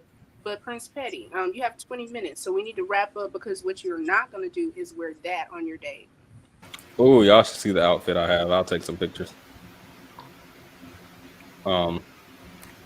Yeah, I have 15 minutes. 5 of those will be spent getting dressed. Goodbye. All All right, catch you guys later. It was fun. We have to do Lovely more night. reviews. Yes. Make sure you guys show up in the future for more Dusty reviews. My name is Prince Petty. Make sure to like, subscribe, all that good stuff. Good night. Night. Night, y'all.